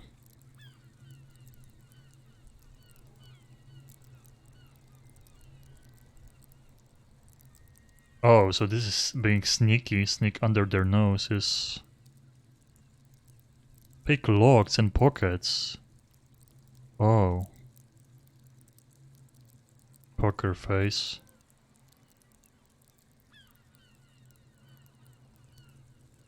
Ready, aim, fire. Oh. Interesting. The fire and the pickpocket might be. Take the blows, don't let the world kill you. Those seem pretty important. Love and be loved by drugs, electrochemistry. Nice. Maybe I should have made a drug addict build. That would be kinda cool. In Fallout games I always liked making builds where you would just chug all the drugs.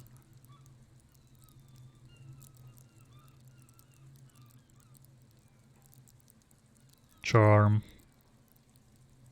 Understand cap culture. I wonder if you were very good at this, if they wouldn't laugh at you through the radio.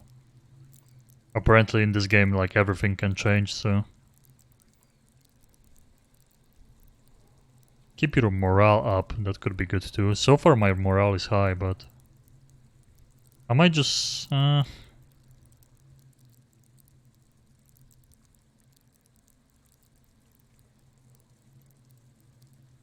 don't know. It's really tough to decide, man.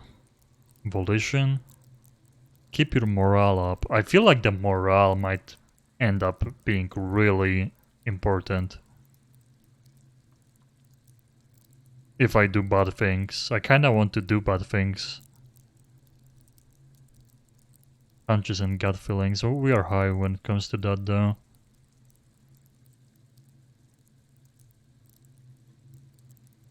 So we have 1 point we can spend. Oh, and you can spend up to 3 points here because we are a psyche free. That's how it works. I understand.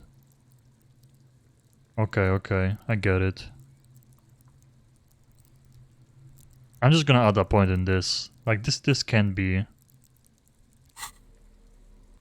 You can revert it too, I guess. I don't know if you can always revert it. So those stats are temporarily as long as I'm like filling this up. When it finishes, I'm gonna lose those stats. The minus and the plus here. Okay, let's use the lights of the car. We're gonna get some more information. You see a set of steering levers, a radio microphone, a pull-out toolbox. How do I turn on the headlights? Alright. Ready? I turn, you press start. It's next to the preheater. He's downplaying his excitement. Press engine start. The dashboard lights up with orange glow. The routes per minute gauge jumps. Headlights. The lights unfold with a little click, casting electrical light onto the ground before. There you go. I'll turn them off from the remote once you're done. Okay, close the radio.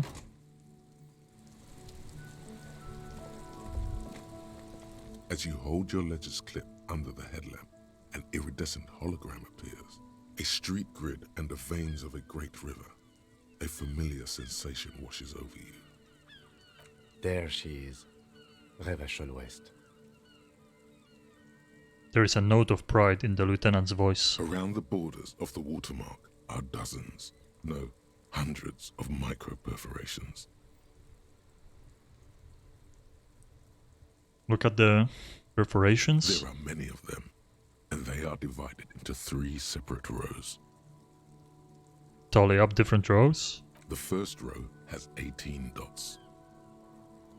What about the next one? The next is the longest. It runs all the way around the border, and then some.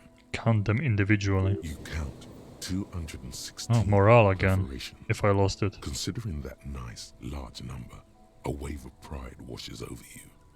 Though you can't say why, precisely. Oh, interesting. Health charges, morale charges. So I wonder if I have health and my companions have morale. And they can like be angry and leave. What about the last The row? last row has 3 perforations. That's it.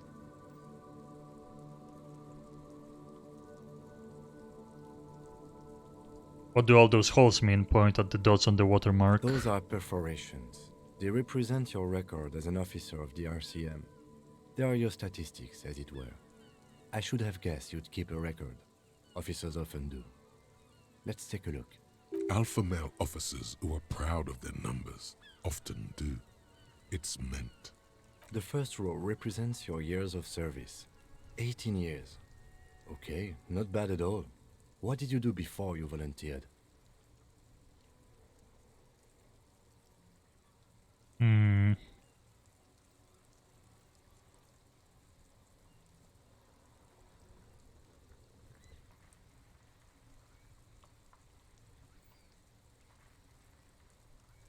Wait, 18 years I've done this? That's what it says. I might have guessed even longer based on your age. What did you do all those blissful years of your youth? Do you really think I have an idea? Fair point. Let's move on, shall we? This next row, the one that wraps all the way around, is your number of closed cases. Closed is good. It means finished. You've got, let's see... Wow, more than 200. Cool.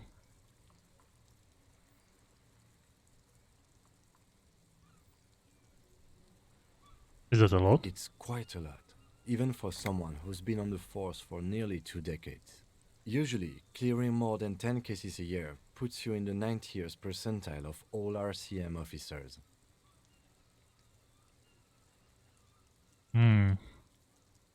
So you're saying I used to be a super cop? Call it what you want. You were a valuable member of your precinct. Now, let's look at the last row. Right. Those are your confirmed kills. You've got precisely 3 perforations there.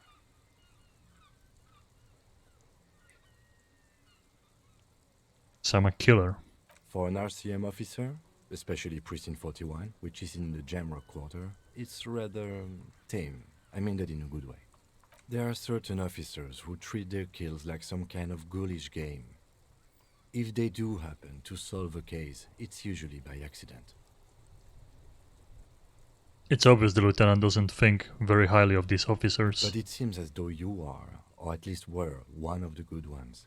So we have that to be thankful for. Have you ever killed anyone, Kim? Yes. He says, declining to elaborate. It's not a problem for him to state it, however. How do you handle this strain?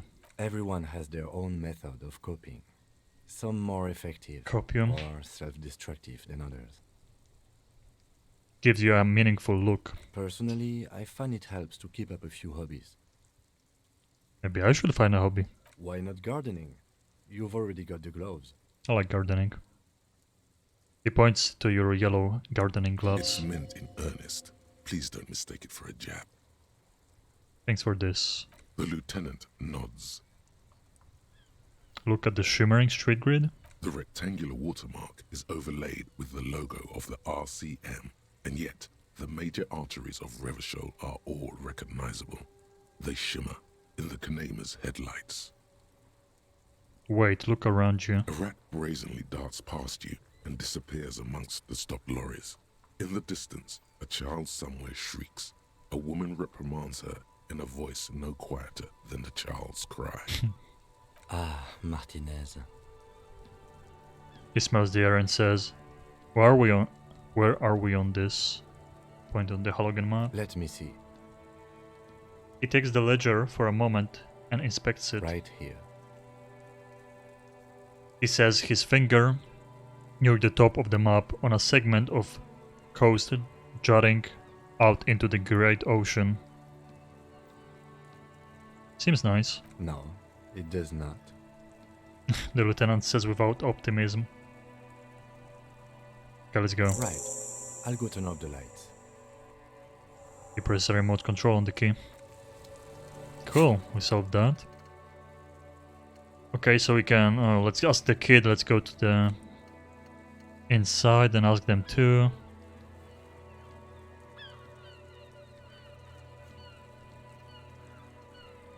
Maybe I can take the... Do I have the pills? I grabbed the pills from the guy. But I guess I can't use them. Just says... Get the alcohol. I do hope the game autosaves or save game. Or it does autosave. Do you really wish to reuse bits and replace the contents of the saved game? Yeah. Okay, it autosaves. See, blah blah blah. Inspect the body. Oh, but yeah, I was about to puke when I was next to it. Let's ask the kid. It's not gonna help out though. The kid won't tell shit. Fuck does Kuno care? Have more questions? The kingdom of Kuno? The fuck do you want with it? The dead man's clothes were in the trash container. How did they get there? Yeah, Kuno doesn't know shit about that. That shit is beneath Kuno. I need to know. It could be a lead in their investigation. Someone may have tampered with the murder scene. Listen, listen. Kuno doesn't care about this small time shit. Just listen. Kuno saw what you did there, dumpster diving. Sad shit. Kuno could hook you up with some sweet rags. Shit like Kuno's wearing. Your size, good price. 500 real.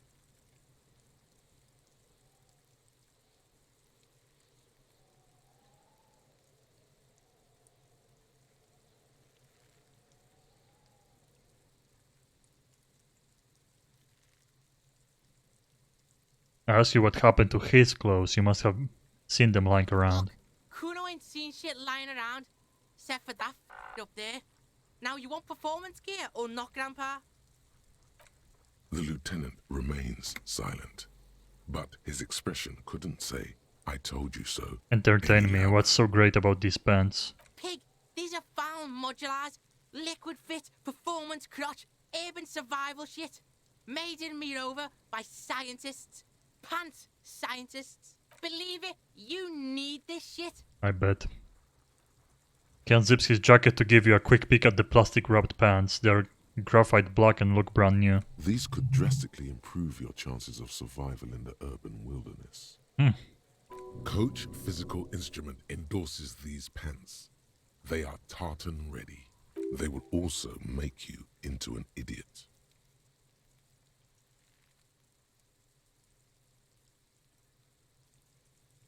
I might be interested in the pants. Let's talk about this later. Alright, Pico, shit's rolling. Don't do business with the pig, Kuno. He's gonna steal all your money, Kuno. As you can see, Kuno and C don't trust you. Can't do business without trust. There's more to his distrust than being a pig. He feels threatened by something obscure in you. What that is, however, remains a puzzle for now. Show him the mug. I mean, he's an asshole, so maybe he's gonna like the racist mug. The fuck? A mug in the trash? Is this about the fucking clothes again?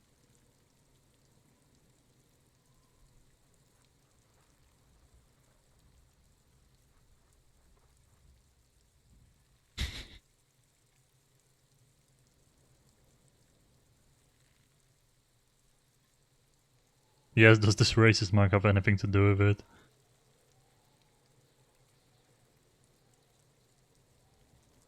Better not taken out of its historical context mug have anything to do with it. I like that one. Adequate depiction of a Samaran man have anything to do with it. Yeah, Kuno sees where this is going. Kuno's got that fast brain. You saying you picked it after the mug fucker, cause he's the clothes fucker? Sure. You, Kuno.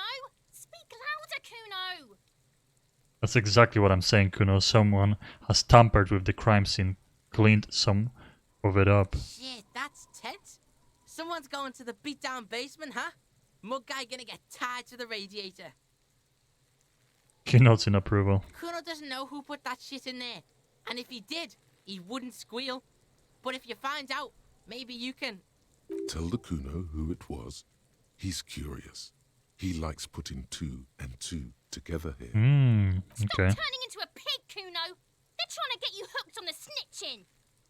Get away from my Kuno. Yeah? Get your bacon shit away. Kuno doesn't like to be seen with the popo. Get your shit done and out of Kuno's face. What's in the greenhouse? Dunno. Kipta's gardener used to work there. Kipt is a pejorative term used to describe people of South Seminese or Areopagite descent. It used to be a common first name among the Areopagites of Ilmara. Not so much anymore.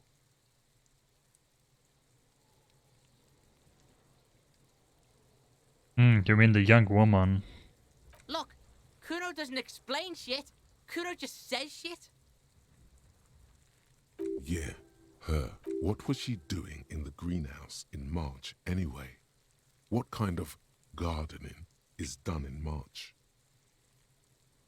Sure, I'm gonna ask her. It seems suspicious. You don't like things being like that. Suspicious. The ladder ever climb it? Look at that fucking shit. You're trying to get Kuno killed. So you would say that the ladder is unclimbable. Fuck does Kuno know? Kuno's not a fucking acrobat. The lieutenant takes a quick note in his notebook. It's a trap, Kuno. Don't climb it, Kuno. Okay. Yeah, whatever. Kuno. I guess we can't do anything with the body now. Oh, what is this? Oh! Magnesium? And there is like an option in the settings to highlight all the interactable stuff, but I don't know if I want that. That's kind of like immersion breaking.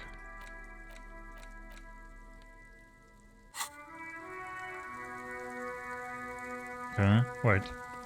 Oh, that's just normal icon. It's raining again. It was clear just an hour ago. Tell me, what exactly have you been doing in your greenhouse in March? Well, this might be the last snow we get. At least I hope so.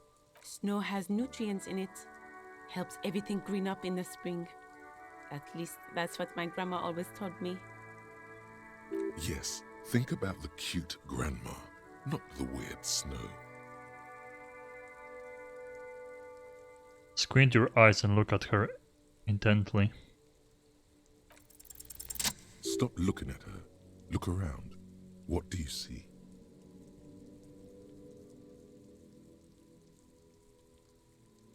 Traffic? That's right. And the canal, the bookstore, the harbor gates. This is a great vantage point for keeping an eye on you. Are you by any chance keeping an eye on us? No, of course not. I don't understand what this is about. She looks towards the yard and her expression clears. The kid did this, right? The red-haired rat? Can't say a sentence without or kipped. He's always giving me trouble.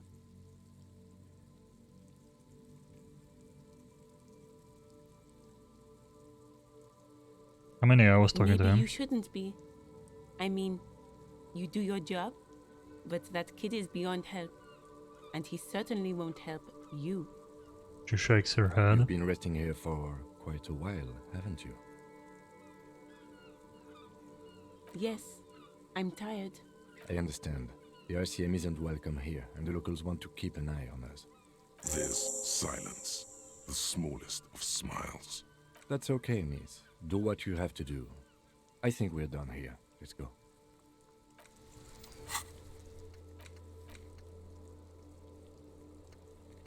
Okay, so we have to go to the guy inside and ask him. I mean, there is a guy standing here too. There's more people around.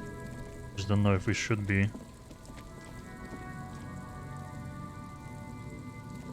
Running around or...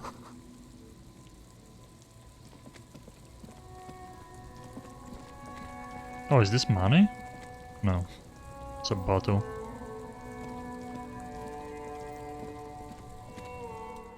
I am a gander and a hunter and a gatherer. feel like a traveler. A simple little cadence. He seems to be making it up as he goes. I am the law. What's going on here? It's the jam, my man. He motions towards the sprawl of lorries with a sweeping gesture. It's a traffic jam for the ages. Harbor gates up the street are shut tight. No explanation given. Workers on strike, scabs agitating, an all-around clusterfuck. Meanwhile, we're all stuck here in long-haul limbo for days upon days upon days. Upon days. How long have you been here? Feels like forever. Like I was born on this here roundabout and this was all I ever knew. Just me and the metal and the tires, the oil and the fumes of mazout. I don't quite understand what you just said. Imagine. It's been a whole week already. Behind the laugh, however, a touch of sorrow. So tell me, what do you need?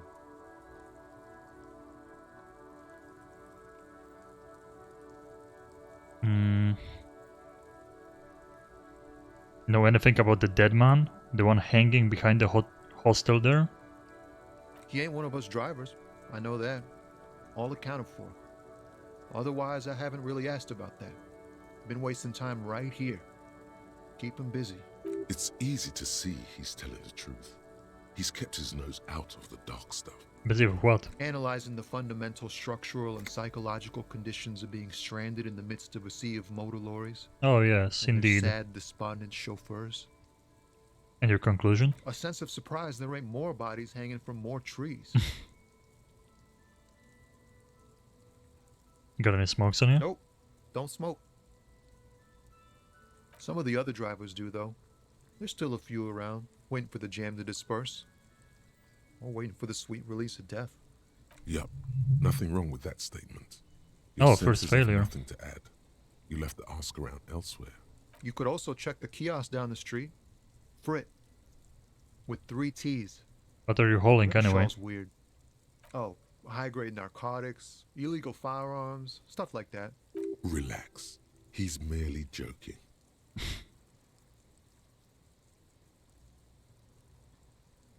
Wicked, I've always wanted a friend in the underworld. Ha! No, I'm joking, my man. Found runs a nice, clean business. This haul of cargo is mostly sporting goods. You know, tracksuits and that kind of thing. They usually get shipped to Grodd in the Occident. Though we've been making headway in the Il Moran market lately.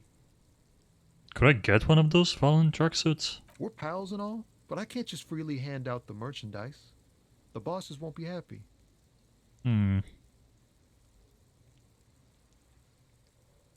So nothing illegal? Not unless they've illegalized sports equipment while I was on the road. Okay. The man taps his fingers rhythmically against his arm. Tell me more about the strike. It's like whatever's going on over at the docks. Workers got a blockade set up, making demands, no way in or out. What's the union Some demanding? pretty wild stuff, I hear. Like a giant new power crane in half the company? I forget what exactly. Good on them, I guess. I've heard talk there's a company rep in town, too. Like a strike negotiator type. They'd know what's up. Precise demands and so on. Ah, yes, from the Wild Pines. We'll meet her soon enough, I'm sure. What do you think the company wants? They want to keep that money flowing in, my man. Ka-ching. He doesn't blame them, but he's not on their side. That's for sure. Anything else?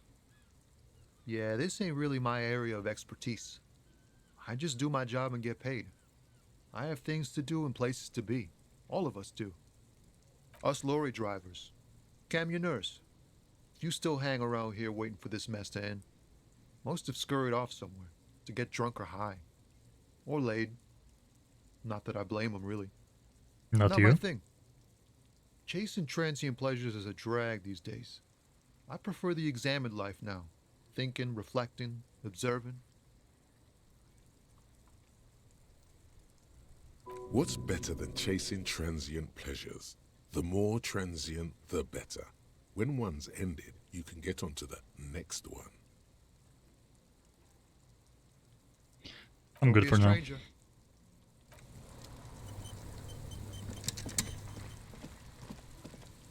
Okay, we're gonna have to go inside. Oh, there's the kiosk, I guess.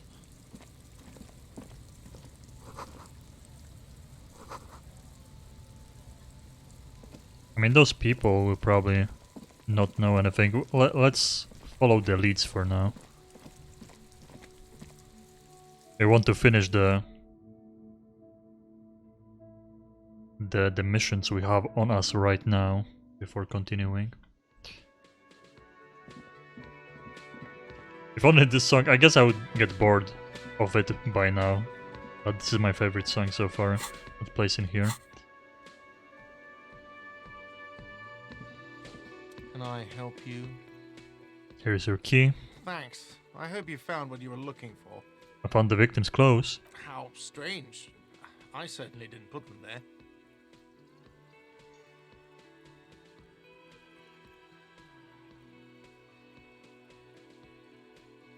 Who else has the keys to the trash container? Trash collection service? CS Municipal. I don't see why they would put anything in the trash, though. Ah, the elusive CS Municipal. I doubt we'll be able to track down who was sent here last and when. This will have to be one of those little threads that solves itself down the road. Thank you anyway. Could someone on your staff have put them there? Sylvie had the keys before I got here, and I can vouch for her. I can vouch for all my staff. None of us would tamper with the crime scene. Maybe you don't remember putting them there. I think fugue states are more your forte, officer. Okay. Yes. If we want another drink, nah.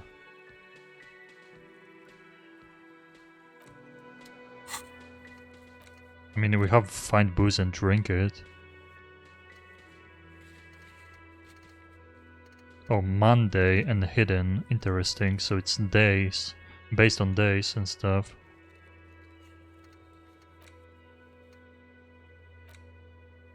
And we can buy the pants from the kid too. We have to find the badge, the gun.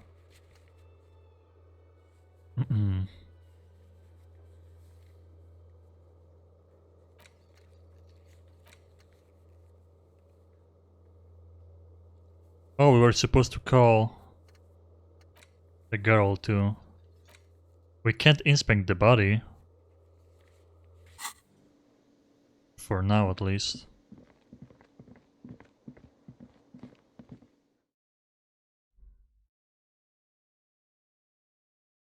Oh, sleeping heals health and morale. Interesting. But yeah, I guess it takes a while before the day ends. Okay, so let's use the phone from his car. Inside, you see a set of steering levers, a radio microphone. Pick up radio. This is Precinct 57. How may I assist you? Civilian. Sylvia, she may have reported a murder. Of course. What is the number, officer? He gave him the number. Yes, hold on. Her number is 005 1944 298. Received. Hold on, officer.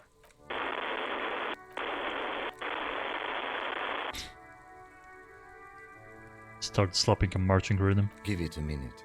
She might be busy at the moment. Takes a bit to get to the phone. Just wait. Relax. Volition. Officer, I have Sylvie Malaika on the line for you. Yes, hello? A female voice greets you through static. It sounds like she's a million miles away from here.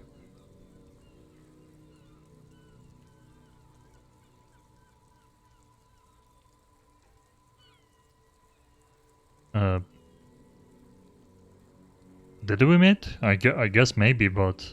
Oh yeah, he doesn't remember. Oh, this is police calling. I have some questions for you about your last days at work. Oh, right. She recognizes your... What can I do for you? She recognizes your voice almost immediately. You can hear resentment in her tone. She's not thrilled to be talking to you again. There is no resentment in her tone. She wants you to ask her out. No question about it. Huh?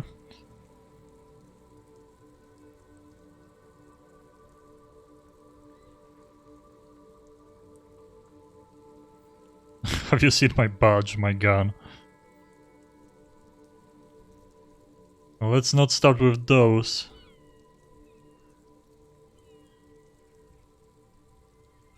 I mean, I guess by this we could like ask her in person. You quit your job at whittling, why? You mean, why did I leave the bar? Honestly, I'm not really comfortable discussing it with you, sir. Why not? I mean, we know from the other guy. Kinda.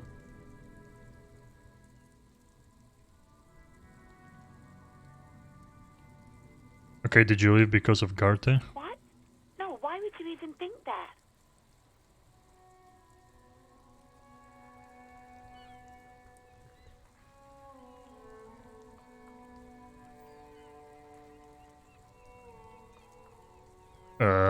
I mean...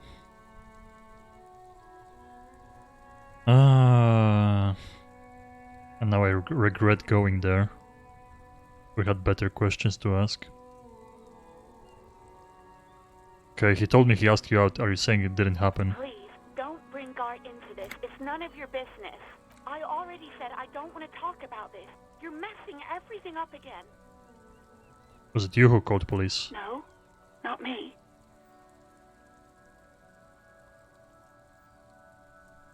Do you know who made the call? No, sorry.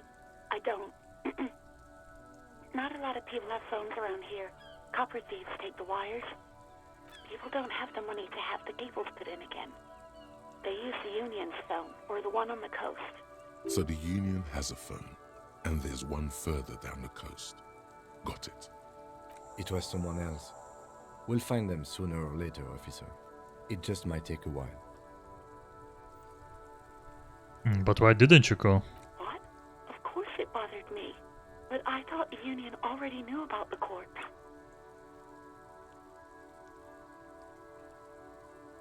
What does Union have to do with anything? No one calls the police. The Union would get angry. What do you mean by that? You know, what the Union says goes. People listen to them and they take care of their own, which is like everyone here.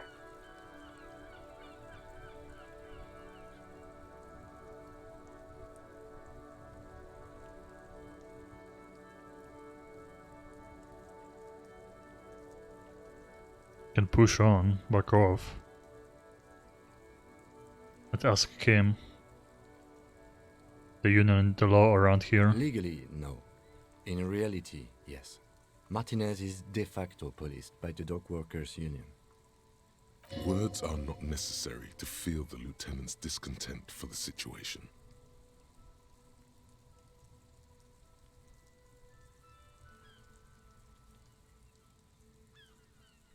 Look like there's a limit to my authority then. Mm-hmm. Oh, back off or push. Maybe there's something else you can tell me about? I don't know what to tell you, officer. I didn't call you because I didn't want to get in trouble with the others. With the Union. I'm sorry about that. Yeah, go on.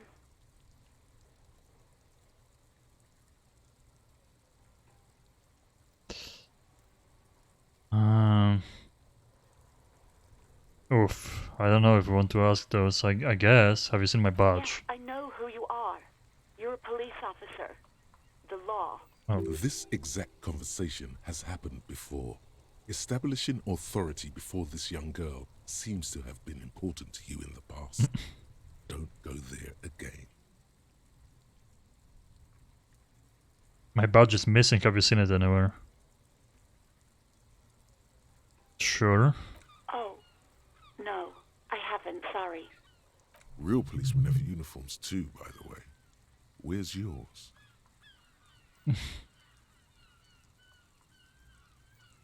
Kim doesn't have a uniform. He's in plain clothes, voluntarily. It's different from not knowing where your uniform is. There are officers who wear the signature Perseus black uniforms to the highest ranks in the RCM and end up buried in them as well. Others do it more casually. Looks like you're one of them.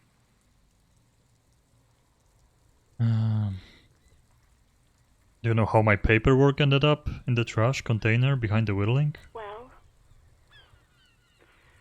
you tried to jam it down the toilet, sir, clogging it completely. After I had unclogged the toilet and retrieved the paperwork, I threw it out in the trash, thinking you didn't need it. I am sorry about that. Okay. Anything else, Detective? Have you seen my policeman uniform? Uniform? I never saw you in any uniform. You had your things on. The disco things. Have you seen my gun? I don't know if we should ask this. Sure. Please, no. Not this again. Everyone saw your cool gun, Detective. I showed you my gun. When did it happen? You were trying to impress some people with it. Everyone was eating, and... She stops hesitantly. And then what? You were waving it around in everyone's face, begging them to describe it. You said it calms you, and then you started making suicide jokes. It got pretty graphic. Oh, those again. I have been trying to wean you off them. Off of what? You know, when you put your gun, your actual gun, on your temple and pretend to shoot your brains out, off of that, people don't like that. I remember this. You were screaming things like, "My brains are all over the wall, painting them red. I won't be seeing it, 'cause these are my brains. I can't see without my brains." Very nice visuals there. Some poor sod was trying to eat his pudding while you were screaming, spit flying, imitating the mercy shot right next to him. Spat some in his food. I don't think he touched it after.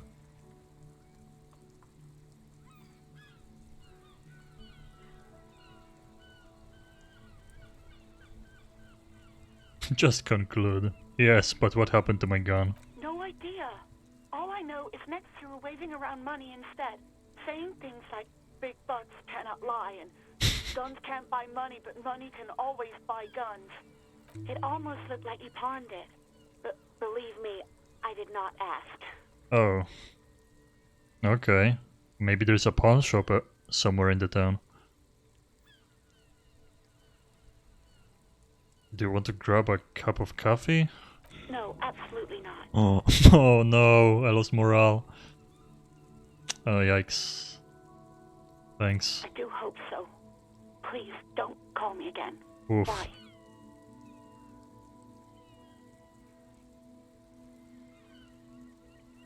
Oh, you asked her out, -1, but still 72. Yes, you have obviously done something to upset her at the Whirling in Rags, when she was still working there. I mean, everything we just learned would be enough to upset someone. When, before you go, you're mad at me, right? Tell me, what did I do? I can't remember anything. I'm not mad, it's just... You were so drunk and so emotional all the time, and then the skua thing happened. It just made me want to quit. Oh shit. What skua thing? The stuffed bird, the great skua. Oh. Threw it against the wall while screaming, "Fuck that bird," and laughing like a maniac. I think you said it had been giving you shit ever since you got there. Bitch bird got what it was coming to her.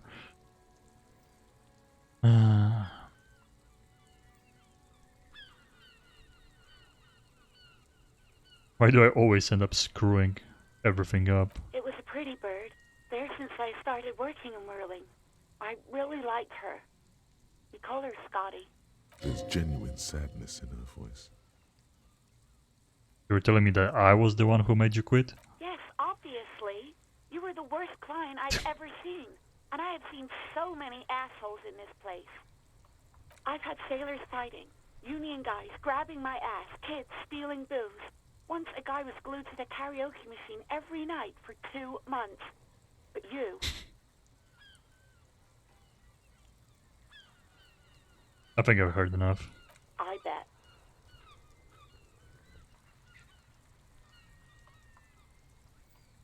But when I spoke to Garta, it seemed like he thought you left because of him. Wait, really? No, this is absolutely not true. I like Gart. I really do. No, I was actually flattered. I've always liked him. It was just bad timing. With the corpse and all that. There's a pause. You can almost see her on the other side. The telephone cord coiled around her index. I didn't know what to say to him later. Then you came and destroyed the place. So I left without explaining. Can't tell him. I should have told him maybe. Okay, but please don't mess it up. Please don't take out your gun or something. If I only had it. Take care. You hear a sigh of relief on the other end of the radio. Wordless, the call breaks. Then, the already familiar voice. Anything else I can help you with, officer? I can call her again. Oh no. I'm done. 57. In the cabin, you see a set of Aye. At least we are learning what happened. Keep searching for the collar. And we can talk to the guy. Maybe he's gonna like lower our depth or something. So I think I already have another point to spend. So can I spend a point in volition, huh? Oh yeah, I can't take it back anymore. Damage -1.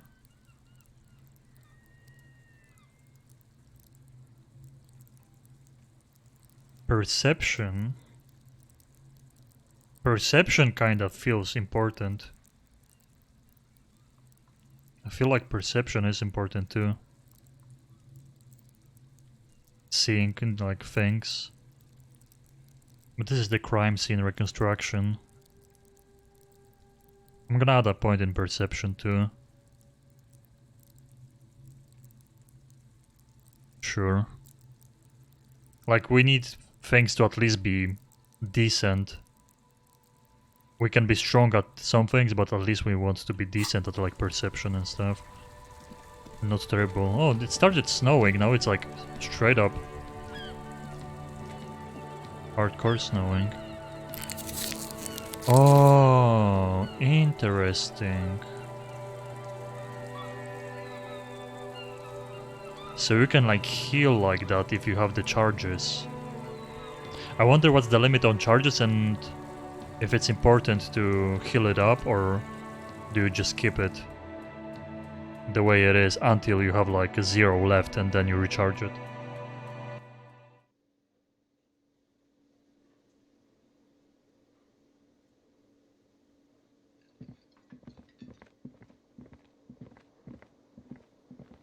Yeah, actually, is this...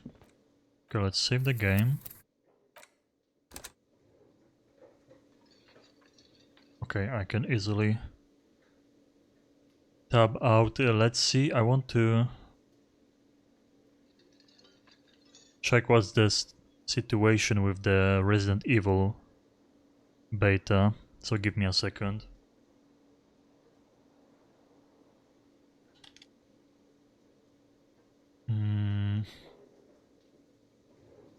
How do I know if the servers are up or not, though? We can definitely... Oh, there's people playing Diablo 2. The Resurrection also.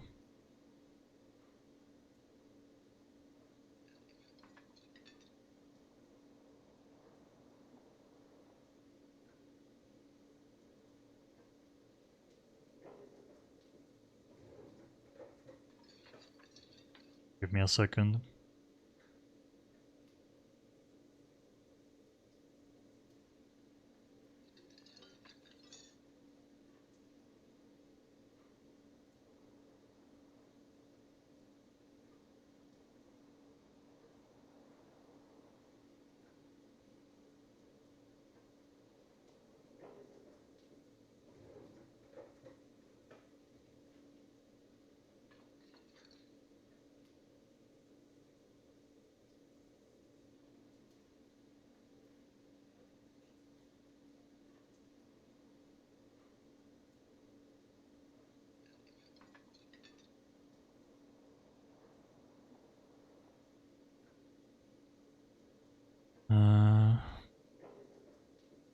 Resident Evil verse.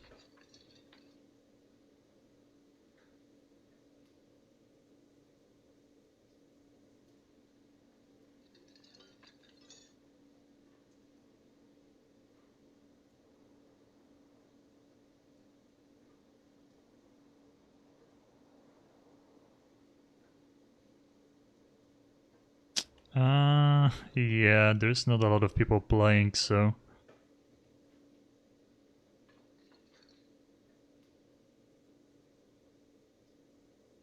And I don't see anyone on PC, it's like PS4 and stuff. So I'm gonna assume I can turn on Steam and see too.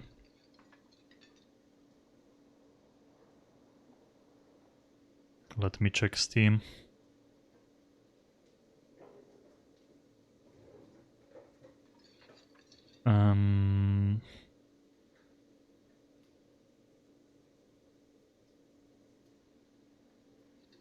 Mostly negative. It's sad that like it kind of looks like a cool addition to the, you know, single player of Resident Evil, like they did with Resistance, the new mode. The reverse looked like it's something interesting to play at least for like a week maybe or something. But again, the server issues from Capcom, or the lack of servers and anti-cheat on PC, they just don't care. Okay, I don't see any like new...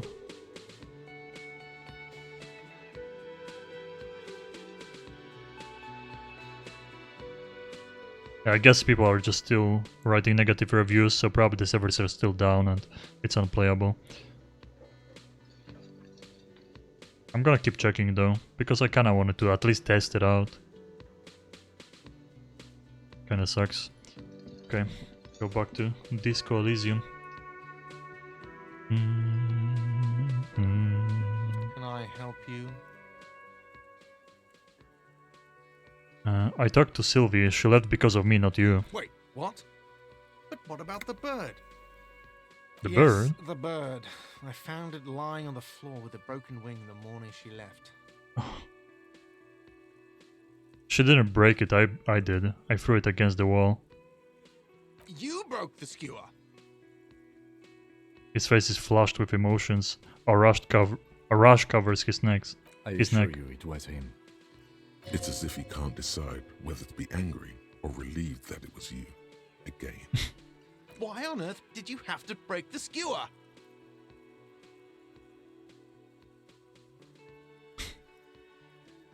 I just break things, it's the way I am. I can't believe it. I was so sure it was Sylvie. Even worse, I thought she was trying to send me a message. A symbol of hope and all. A tender type of hope.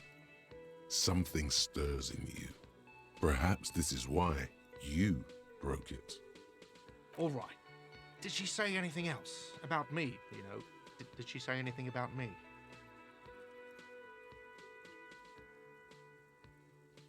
She said she was flattered, it was just about timing. Really? I should give her a call then. The man doesn't know what to say. He wipes his brow and stares at the counter. Thanks, I guess. Was there anything else you wanted, or...? I mean, we gotta like XP and stuff, but I still have to pay them. Okay, good thing he didn't say we have to pay more for the bird. So that's done.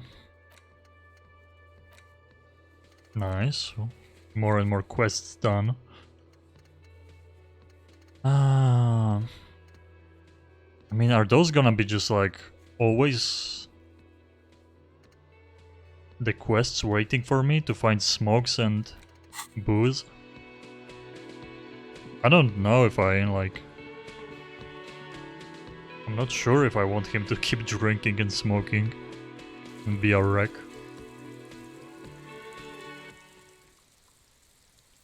What can we do now though? I guess we can just walk around the town and see what there is to explore. What does the strike, I'm assuming? Or the drivers. Announces the Rotunda man. The remark isn't addressed to you, it's addressed to the lieutenant.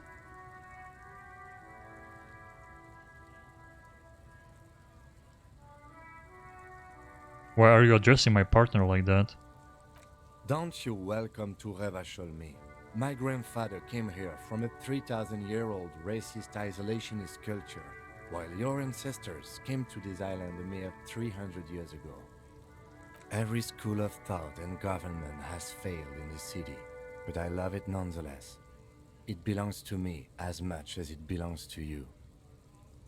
You tell him. It's men like you who keep Revachol divided, making it that much harder for everyone to climb out of this post-war limbo. What he means is, fixation on the Revacholian nation makes it harder for Revachol to actually attain self-determination.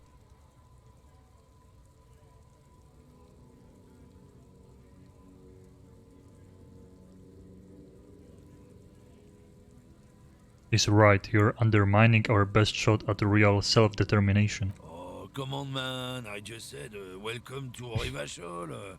It's a lorry driver thing. I know exactly what you meant. You think my kind doesn't belong here, that I should watch myself and behave. But you see, I'm an officer of the RCM. It's actually my job to make sure you behave. I would advise you to remember that. Silence. The air between them becomes tense. Your partner needs backup. Now's your moment to shine.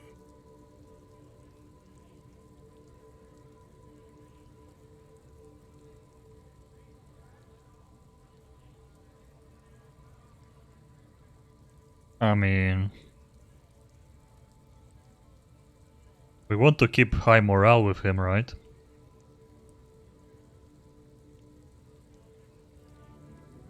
I've got your back. You two make a cute couple. You know that? The lieutenant exhales and resumes his regular calmness. Now that that's settled, we have a couple of questions. Whatever you say, officers. He waits impassively, cigarette smoldering between his fingers. I found a mug in the trash, yours? Oh man, that's great. Look at that guy go. Haven't seen anything that funny in a while. God damn. Thanks for that, but no, it's not mine. He doesn't live in Martinez. What are you hauling? Oh, not much anymore. I'm here to pick up some cargo, but the dock workers are on strike, so it's a sit and wait on your ass situation. What kind of cargo are you supposed to pick up? Apples. Apples is exactly the kind of thing you'd say if you had something. Yeah. Sounds like a cover story to me. Look, as detective, I come from a long line of lorrymen. We got ancient rights and privileges. He loses his patience for explaining it. Oh, I'm here to pick up a load of fucking apples, man. Just regular, Koiko-picked apples. Damn, you're not gonna get more out of him on this. He's put up the wall of racism.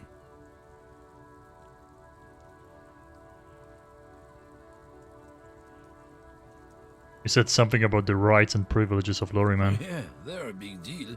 My great-grandfather was a carter, had a royal license and everything. We've tried to hold on to our privileges. That's a privilege. Sure fucking is. We have a guild and everything, huh? Very ancient. Very prestigious. So you're in a Carter's guild. Goddamn right. They've been trying to fuck us out of our heritage in the name of profit. But when they try to replace us, they'll regret it. Trusting street thugs with their goods is going to fuck them right up the ass. Mark my words. Generations of practice and no laughing matter. Gotta smoke? No. He's got the smoke right there in his fucking hand. Snatch that shit out of his fat fingers. You need it after listening to his garbage.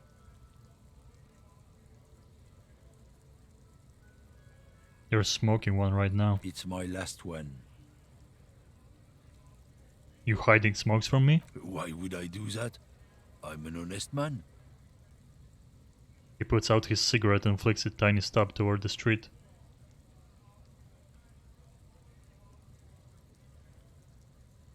What, officer? The man looks at you coolly. Noxious effluence wafting in the air around him. Shit. Sorry I couldn't be of any help. Mocking half nod. Whatever. Okay, we can talk to them here. Freak the sick.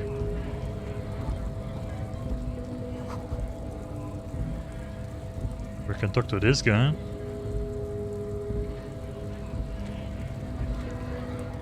Bastards! We have a right to work!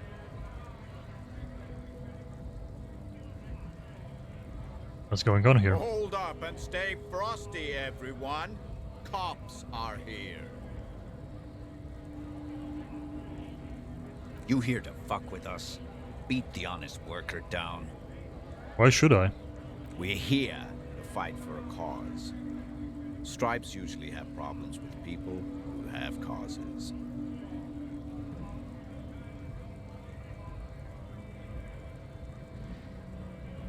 Okay, then I'm thinking no. Good. Fighting for a cause here. Right to... Besides, we're not that different. It helps if people see us talking, cops and strikebreakers together. Shows authorities are on our side. Builds confidence.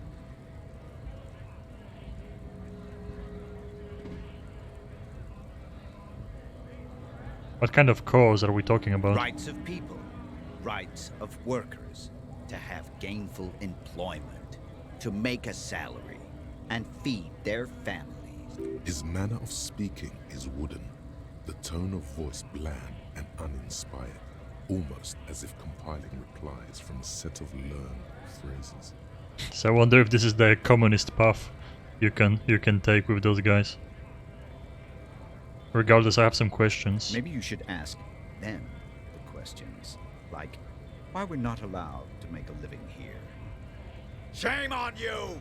We have families to feed, you piece of shit.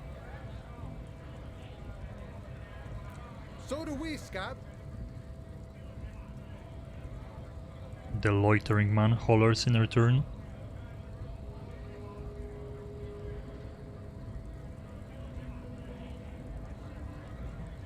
What is your goal here? We were promised work. We'd be in there, working, if the bastards hadn't shut the gates. And you're unable to breach the Main entrance. gate's locked. Would take heavy ordnance to bust it open. Could try to get in through the secretary's office. Door's locked. The guards blocking the way to the access panel. And I don't mean the scrawny mess punk either. I mean head measurer. Or whatever he is. Head measurer? Huge Seminese guy standing up there on the overhead passage. Won't let anyone by. The access panel is right behind him. How bad could one guy be? You seem capable. Bad. Standing on a narrow bridge, he's got a strategically advantageous position. And he's trained. I don't know how the Union has a trained killer up there. But that one's no joke. And my men are tired and hungry. They're workers, not fighters. Have you considered storming in? Why don't you go arrest them instead?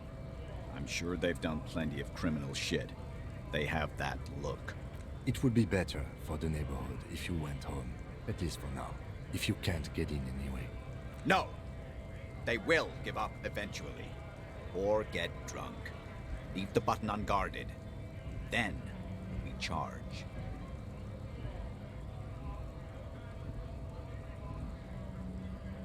I want to get into the harbor too. Have fun.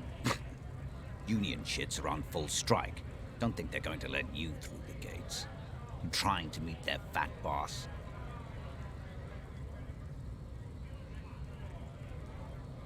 I'm interviewing people about the murder that took place here, behind the hostel cafeteria there. I know nothing about a murder. The mention of a killing sends a barely noticeable shiver of tenseness through him. Interesting. Why so tense? What are you talking about? I'm not tense. Yes, he's tense. Right to work! It's shameful. Cops doing nothing. You should bring backup. Open up the gates for us. Blockading gainful employment for workers is a crime.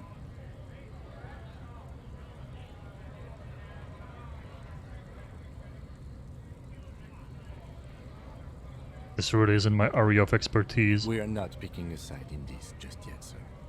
Pity. Let us work!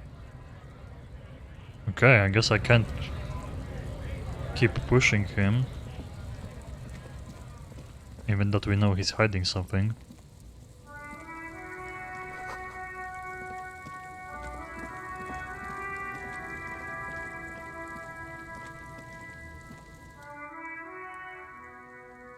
Old monument. Silver plaque on the statue pedestal reads Philippe III, Squander, the greatest of the Philippian kings of Revahol. Not a good track record of mental health in that family. Even by the standards of the Philippian kings, old sumptuous Philip was known for his profligacy. Well, he blew through the whole national treasury, starting the decline of one of the penultimate century's greatest superpowers, the suzerain of Revachol. His own maladministration foreshadowed the fall of the monarchy.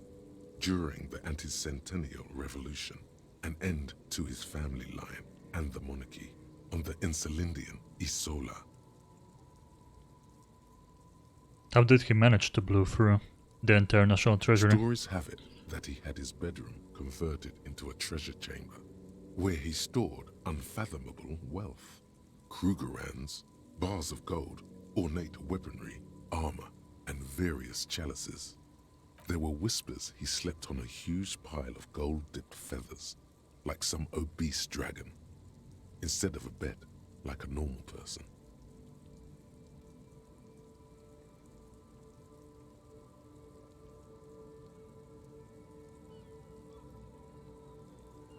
That deplorable farce, no wonder everything went to shit. But wait, you haven't even heard about his fabled cocaine addiction. The what now? You see, old Philippe wasn't just good at squandering the national treasury on gold and ceremonial weaponry, he was also a prodigious snorter of nose candy. Not just any nose candy, though.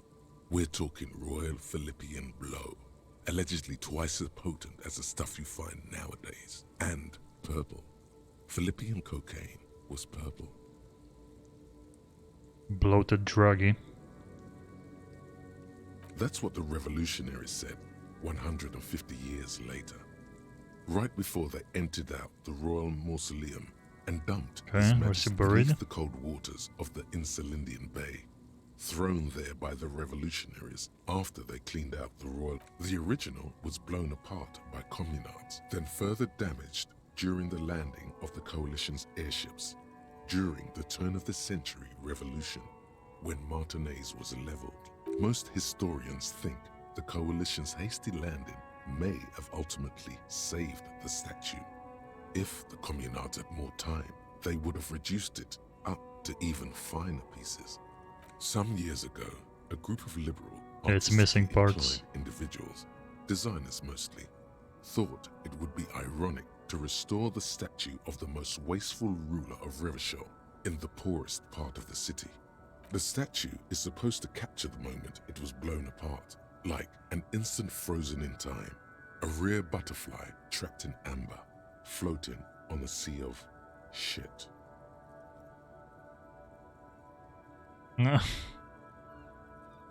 It's a bad idea. People in Martinez tend to agree, as do many prominent art critics and thought leaders with more nuanced social awareness than the young ironists.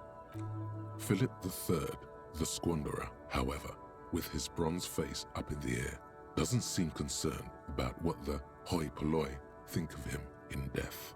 Not that he ever did in life either. Okay, we're done with this. Oh. White tank top. I guess I have to mouse over my mouse over more stuff.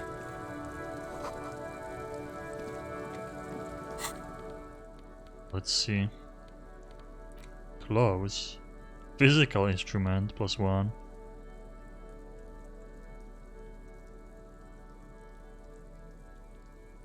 I mean, so we are at 4 thanks to this.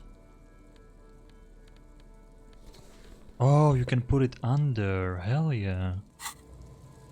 That's really worth. Who are you? The small, wrinkled woman does not greet you. She nods along to something on her radio. A photograph is clutched in her hands, and there is a warm smile on her face. The photo, an ambrotype from the turn of the century, as golden as her smile. It's the warmth of a winter night's fire. Maybe she could give you comfort and shelter, some cigarettes and food money. Maybe she's your grandma? Excuse me, ma'am, I'd like to ask some questions. No response. Wherever this woman is, your words fail to reach her. Grandma? Nothing.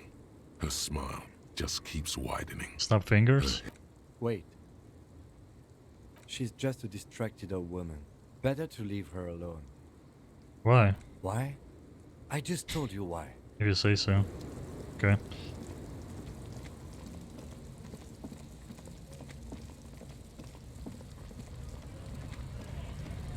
I don't see anything I can interact with here. Can I go up there? What was that?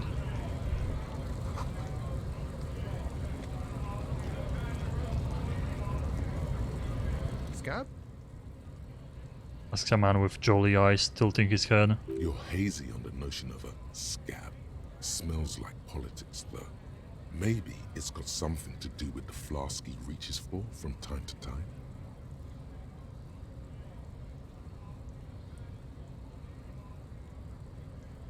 I'm a cop.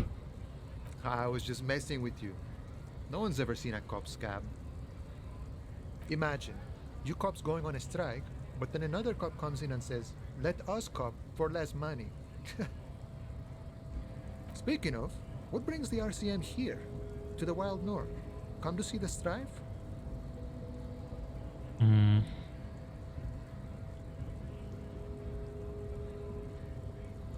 Investigating a murder. Murder, huh? That sounds like a lot of hard work. You'd never see me investigating a murder.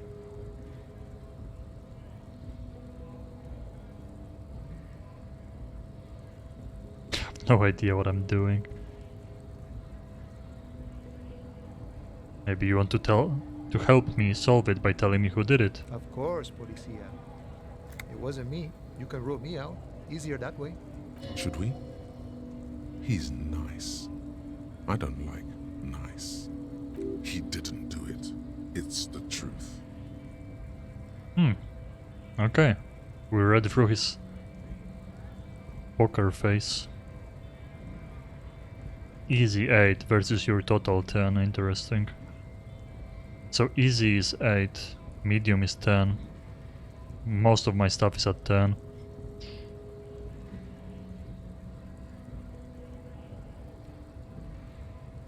I need to know what's behind these gates. My friend, I respect the right to roam. The open range awaits. Does this mean you can let me through the gate? I don't operate in that capacity. I'm not a granter of passage. The passage grants itself. If it's so simple, why did the scab leader warn you of the guards blocking the way? That's simple, I just walk in. Walk right past Measurehead and go in. Past Measurehead? Yeah, the 2.5 meter tall Semini Supremus is there. Walk right past him. Then press the button to unlock the door. Then go past him again. And you enter the arbor through the office. Está. So you're saying it's actually quite difficult. Don't worry, I'm sure it's not completely impossible. For example, you could best measure head in a physical confrontation. That's not happening. My physical stats suck. Or you could convert to a Semini supremacist worldview. Or,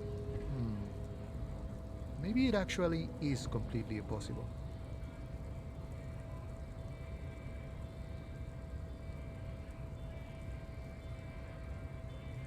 Has anyone of the scabs tried converting to his worldview? Jean-Luc himself would say the philosophy has proven overly heroic for the scabs to convert to. Not enough intuition. Has anyone bested him? Not yet, no. Okay. He's incredibly strong. Nothing a couple of solid hooks from Dexter and Sinister won't fix. Nah, it's not happening. Sure. Okay, let's leave for now. Work, work, work. They talk like orcs in World of Warcraft. Magnesium plus 1 morale. Oh, it immediately... Oh, it counts like that, I see. I don't have it in my inventory, but it's added to the total of charges there. So many people around. Yeah, like I said, it's a big game full of dialogue. It's not like... It's nowhere close to being a bad game. I can see why there's so many people liking it, and I'm not getting bored, but I can see how it's not like really great to stream.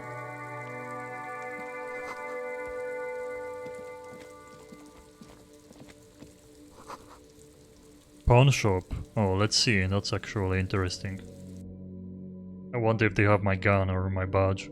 Or both. I mean, we can play a little more and then I can, like...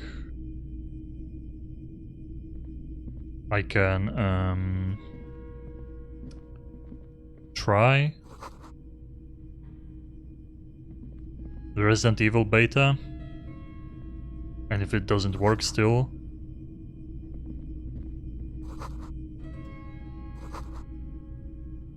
then maybe like Binding of Isaac or something. I mean, I don't feel like starting another single player game today, if we already started this. You see rows of toy soldiers guarding the rest of the trinkets displayed on the table. Some on horseback, others in rags, others yet in bright blue uniforms. All are stern and unyielding in their duty. Try to find something pretty and cool here, then use it to win her back.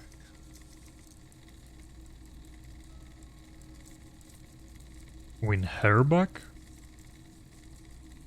Yes. Buy something nice. A figurine. This sounds off. You shouldn't trust this guy.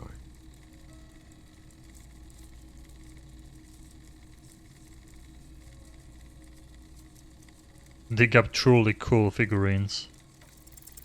Why? What's this? A headless man riding a horse? A headless man wearing futuristic tracksuit trousers that say found. Try to the shopkeep. Oh, that's the Headless Phone Rider. Who? The Headless Phone Rider. It's an urban legend about a man who rides the streets of Revachol sporting a fawn tracksuit. As you see, he's missing his head. I wonder if we can give it to the kid or something. 50 cents. Bargain price. I'll throw in the tiny cap too. I think he's looking for it, or something. That part of the story has many interpretations. Wait, do we have like only 60 cents right now? This seems like it could be important. I could do something with it. I hope we don't lose this option if I ask about something else. They're not all blue. These figurines also wear gold coats. Oh, it's all and about caps, figurines, okay. Complemented by orange. Which ones? Ah, those. Yes, they are. I find the paint job a bit gaudy. Sure, I'm gonna buy this Children, one. did I mention that this figurine is supposed to be lucky? Always carry it with you. Figurines.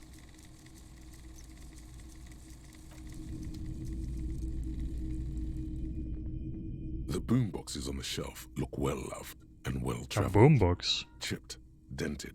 They stare at you with the unblinking eyes of the one especially catches your eye.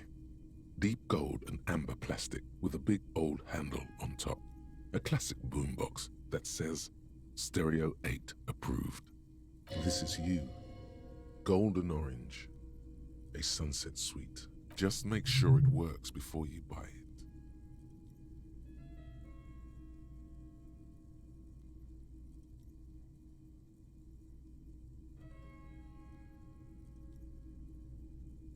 Are you sure this is all in working order? Absolutely. I've tested each one myself with recordings of speech, found sounds and music from a variety of genres. Even though The grimaces. I don't really like music. Is the Harman Welsh W2 $12. made in Vespa. Equip this to play designed tapes. in Seoul. Plays all reel-to-reel formats. 2mm, 8mm. Okay, we can buy it. It's $12. Now can we talk to him about the gun and That I stuff? see officers from the RCM in my pawn shop. Turns too What can I slowly. do His courtesy is not insincere, but he prefers being alone with his projector, just watching the movement of light across the walls of the shop.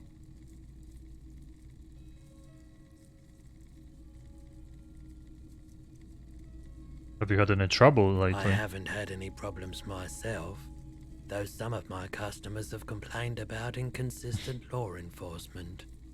Who are your customers usually? All kinds of people come through here.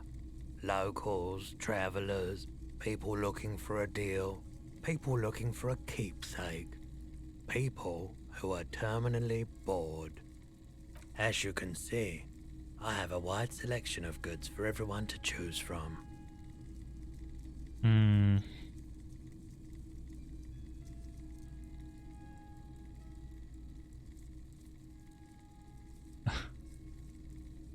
Press your finger to it's more tasteful than others.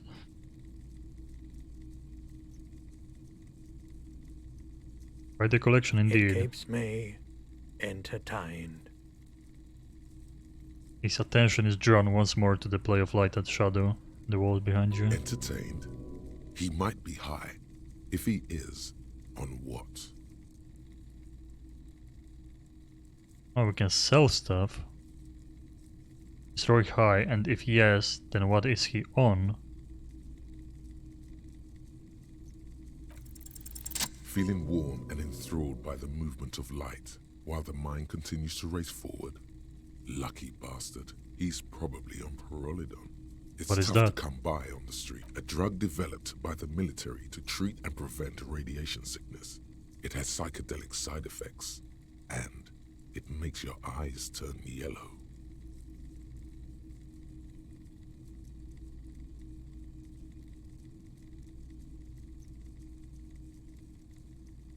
So where does a man get Pyrrholidion these days? How would I know?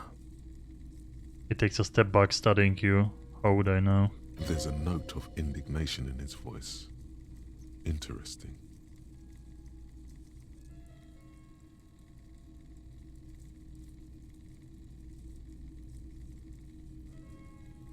It's pretty obvious that you are under the influence, sir. Pyrrolidon is just something you know, since the People's Power disaster.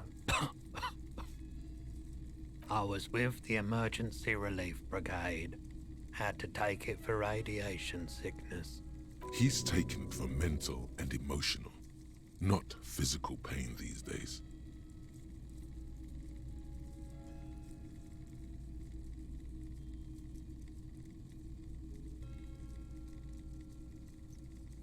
Must have been tough. There's a reason why everyone's tried to forget any of it ever happened, and why no one has tried to repair or replace the pile. So much disappointment and early deaths. Cancer mostly. And we knew all that was coming even as we were cleaning up as best we could. Whose fault was it that the generator failed? No one's. Everyone's. So much bitterness. A bunch of poor people built themselves a primitive nuclear reactor, hoping for the best. What do you think is going to happen? Thank you for telling me. I like the theory more than the story. Outward movement. Yeah, you gotta get in on those vortices, my man.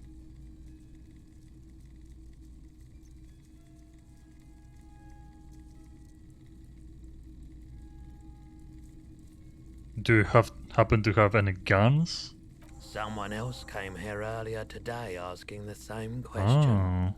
I promptly sold her the gun you pawned a couple days Oh. This is a pawn shop. Morale And it minus did 1. Feel as if you've met before. Oh God. I wonder if that's the girl we talked to. She mentioned that we might have sold it. The lieutenant shifts from one foot to another. Alert.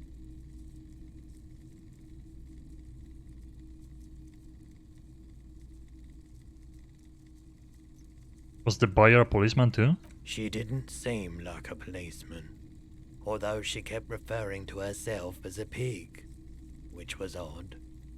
I found her interest in the gun a bit obsessive, but I was just happy to get rid of it, and of her. Yeah, it had to be the girl. Truth be told, she was terrifying. Right, so let me get this right. You sold your sidearm, issued by the citizens' militia, and now a civilian is running around the streets of Martinez with it? Miraculously, his face does not reveal what's happening inside.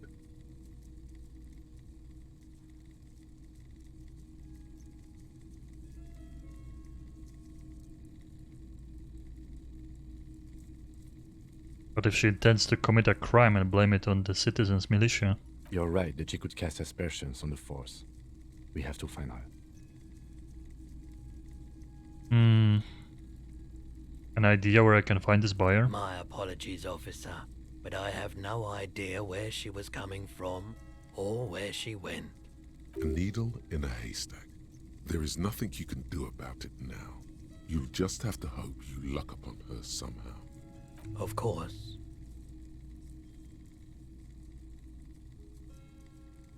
Missing gun. Care to share? Have you tried it before? The lieutenant steps away, pretending to admire some of the knickknacks on display. Looks like he doesn't want to get involved. Go ahead then, he thinks. As long as you can walk straight, I don't care. He won't be your nog, but he won't be thrilled about this either.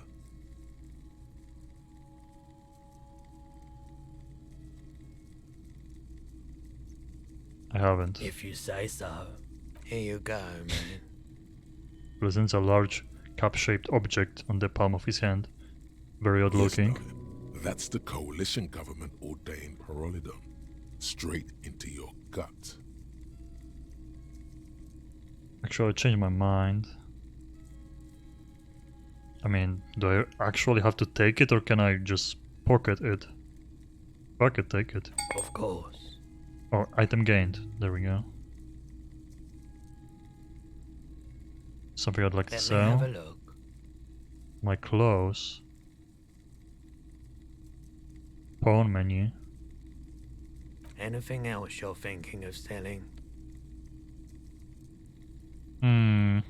Let's keep those for now. We might need the pen. Another time, perhaps. Keep looking. Okay.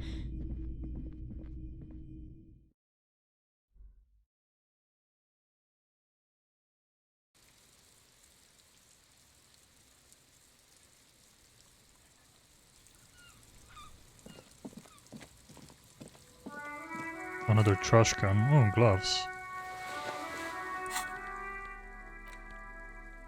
Electrochemistry.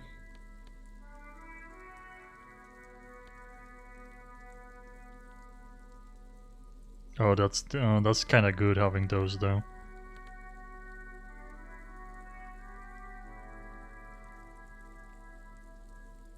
That's for drugs. Tools. -1 health. Psyche +1. Users have 4.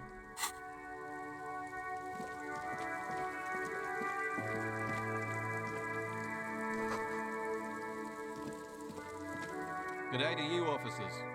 A burly man hangs out by the waterlock, carving up a generous serving of salami with an old hunter's knife. His eyes are fixed on a man stranded on the other side of the waterlock and on an enormous billboard that has fallen down into the canal between them. His posture is relaxed. Despite his powerful build and a knife in his hand, this man resorts to physical intimidation only infrequently, if at all.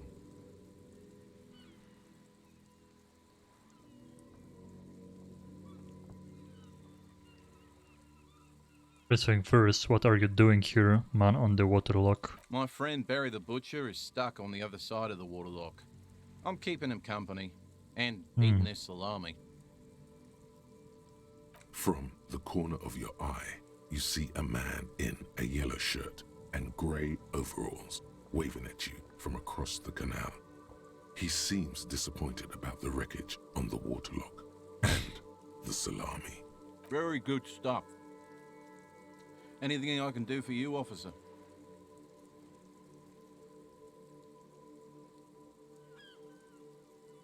I wasn't here to witness it, but those look like tire tracks on that sign. Weird, huh? Then again, plenty of daredevil drivers in Rivershoal. The words daredevil driver sound ominous to you. Was it us? Too bad it also takes a year and a day to repair anything around here.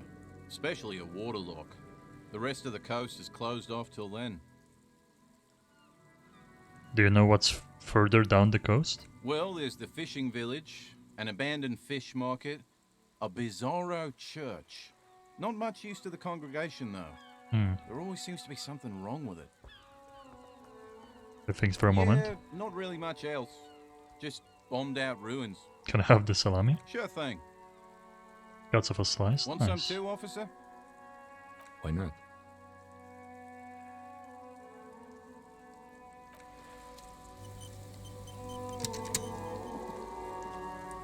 No, it didn't give me like health charges or anything. Oh, I can't even interact with that anymore, I guess.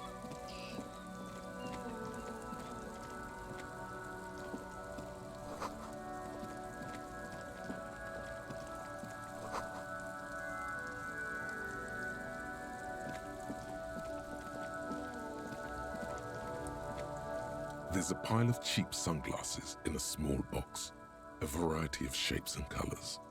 You like sunglasses, officer? I've got the latest styles right here. Stylish shades, huh? They'd be even more stylish if you paid for them with net worth. Go over and ask him.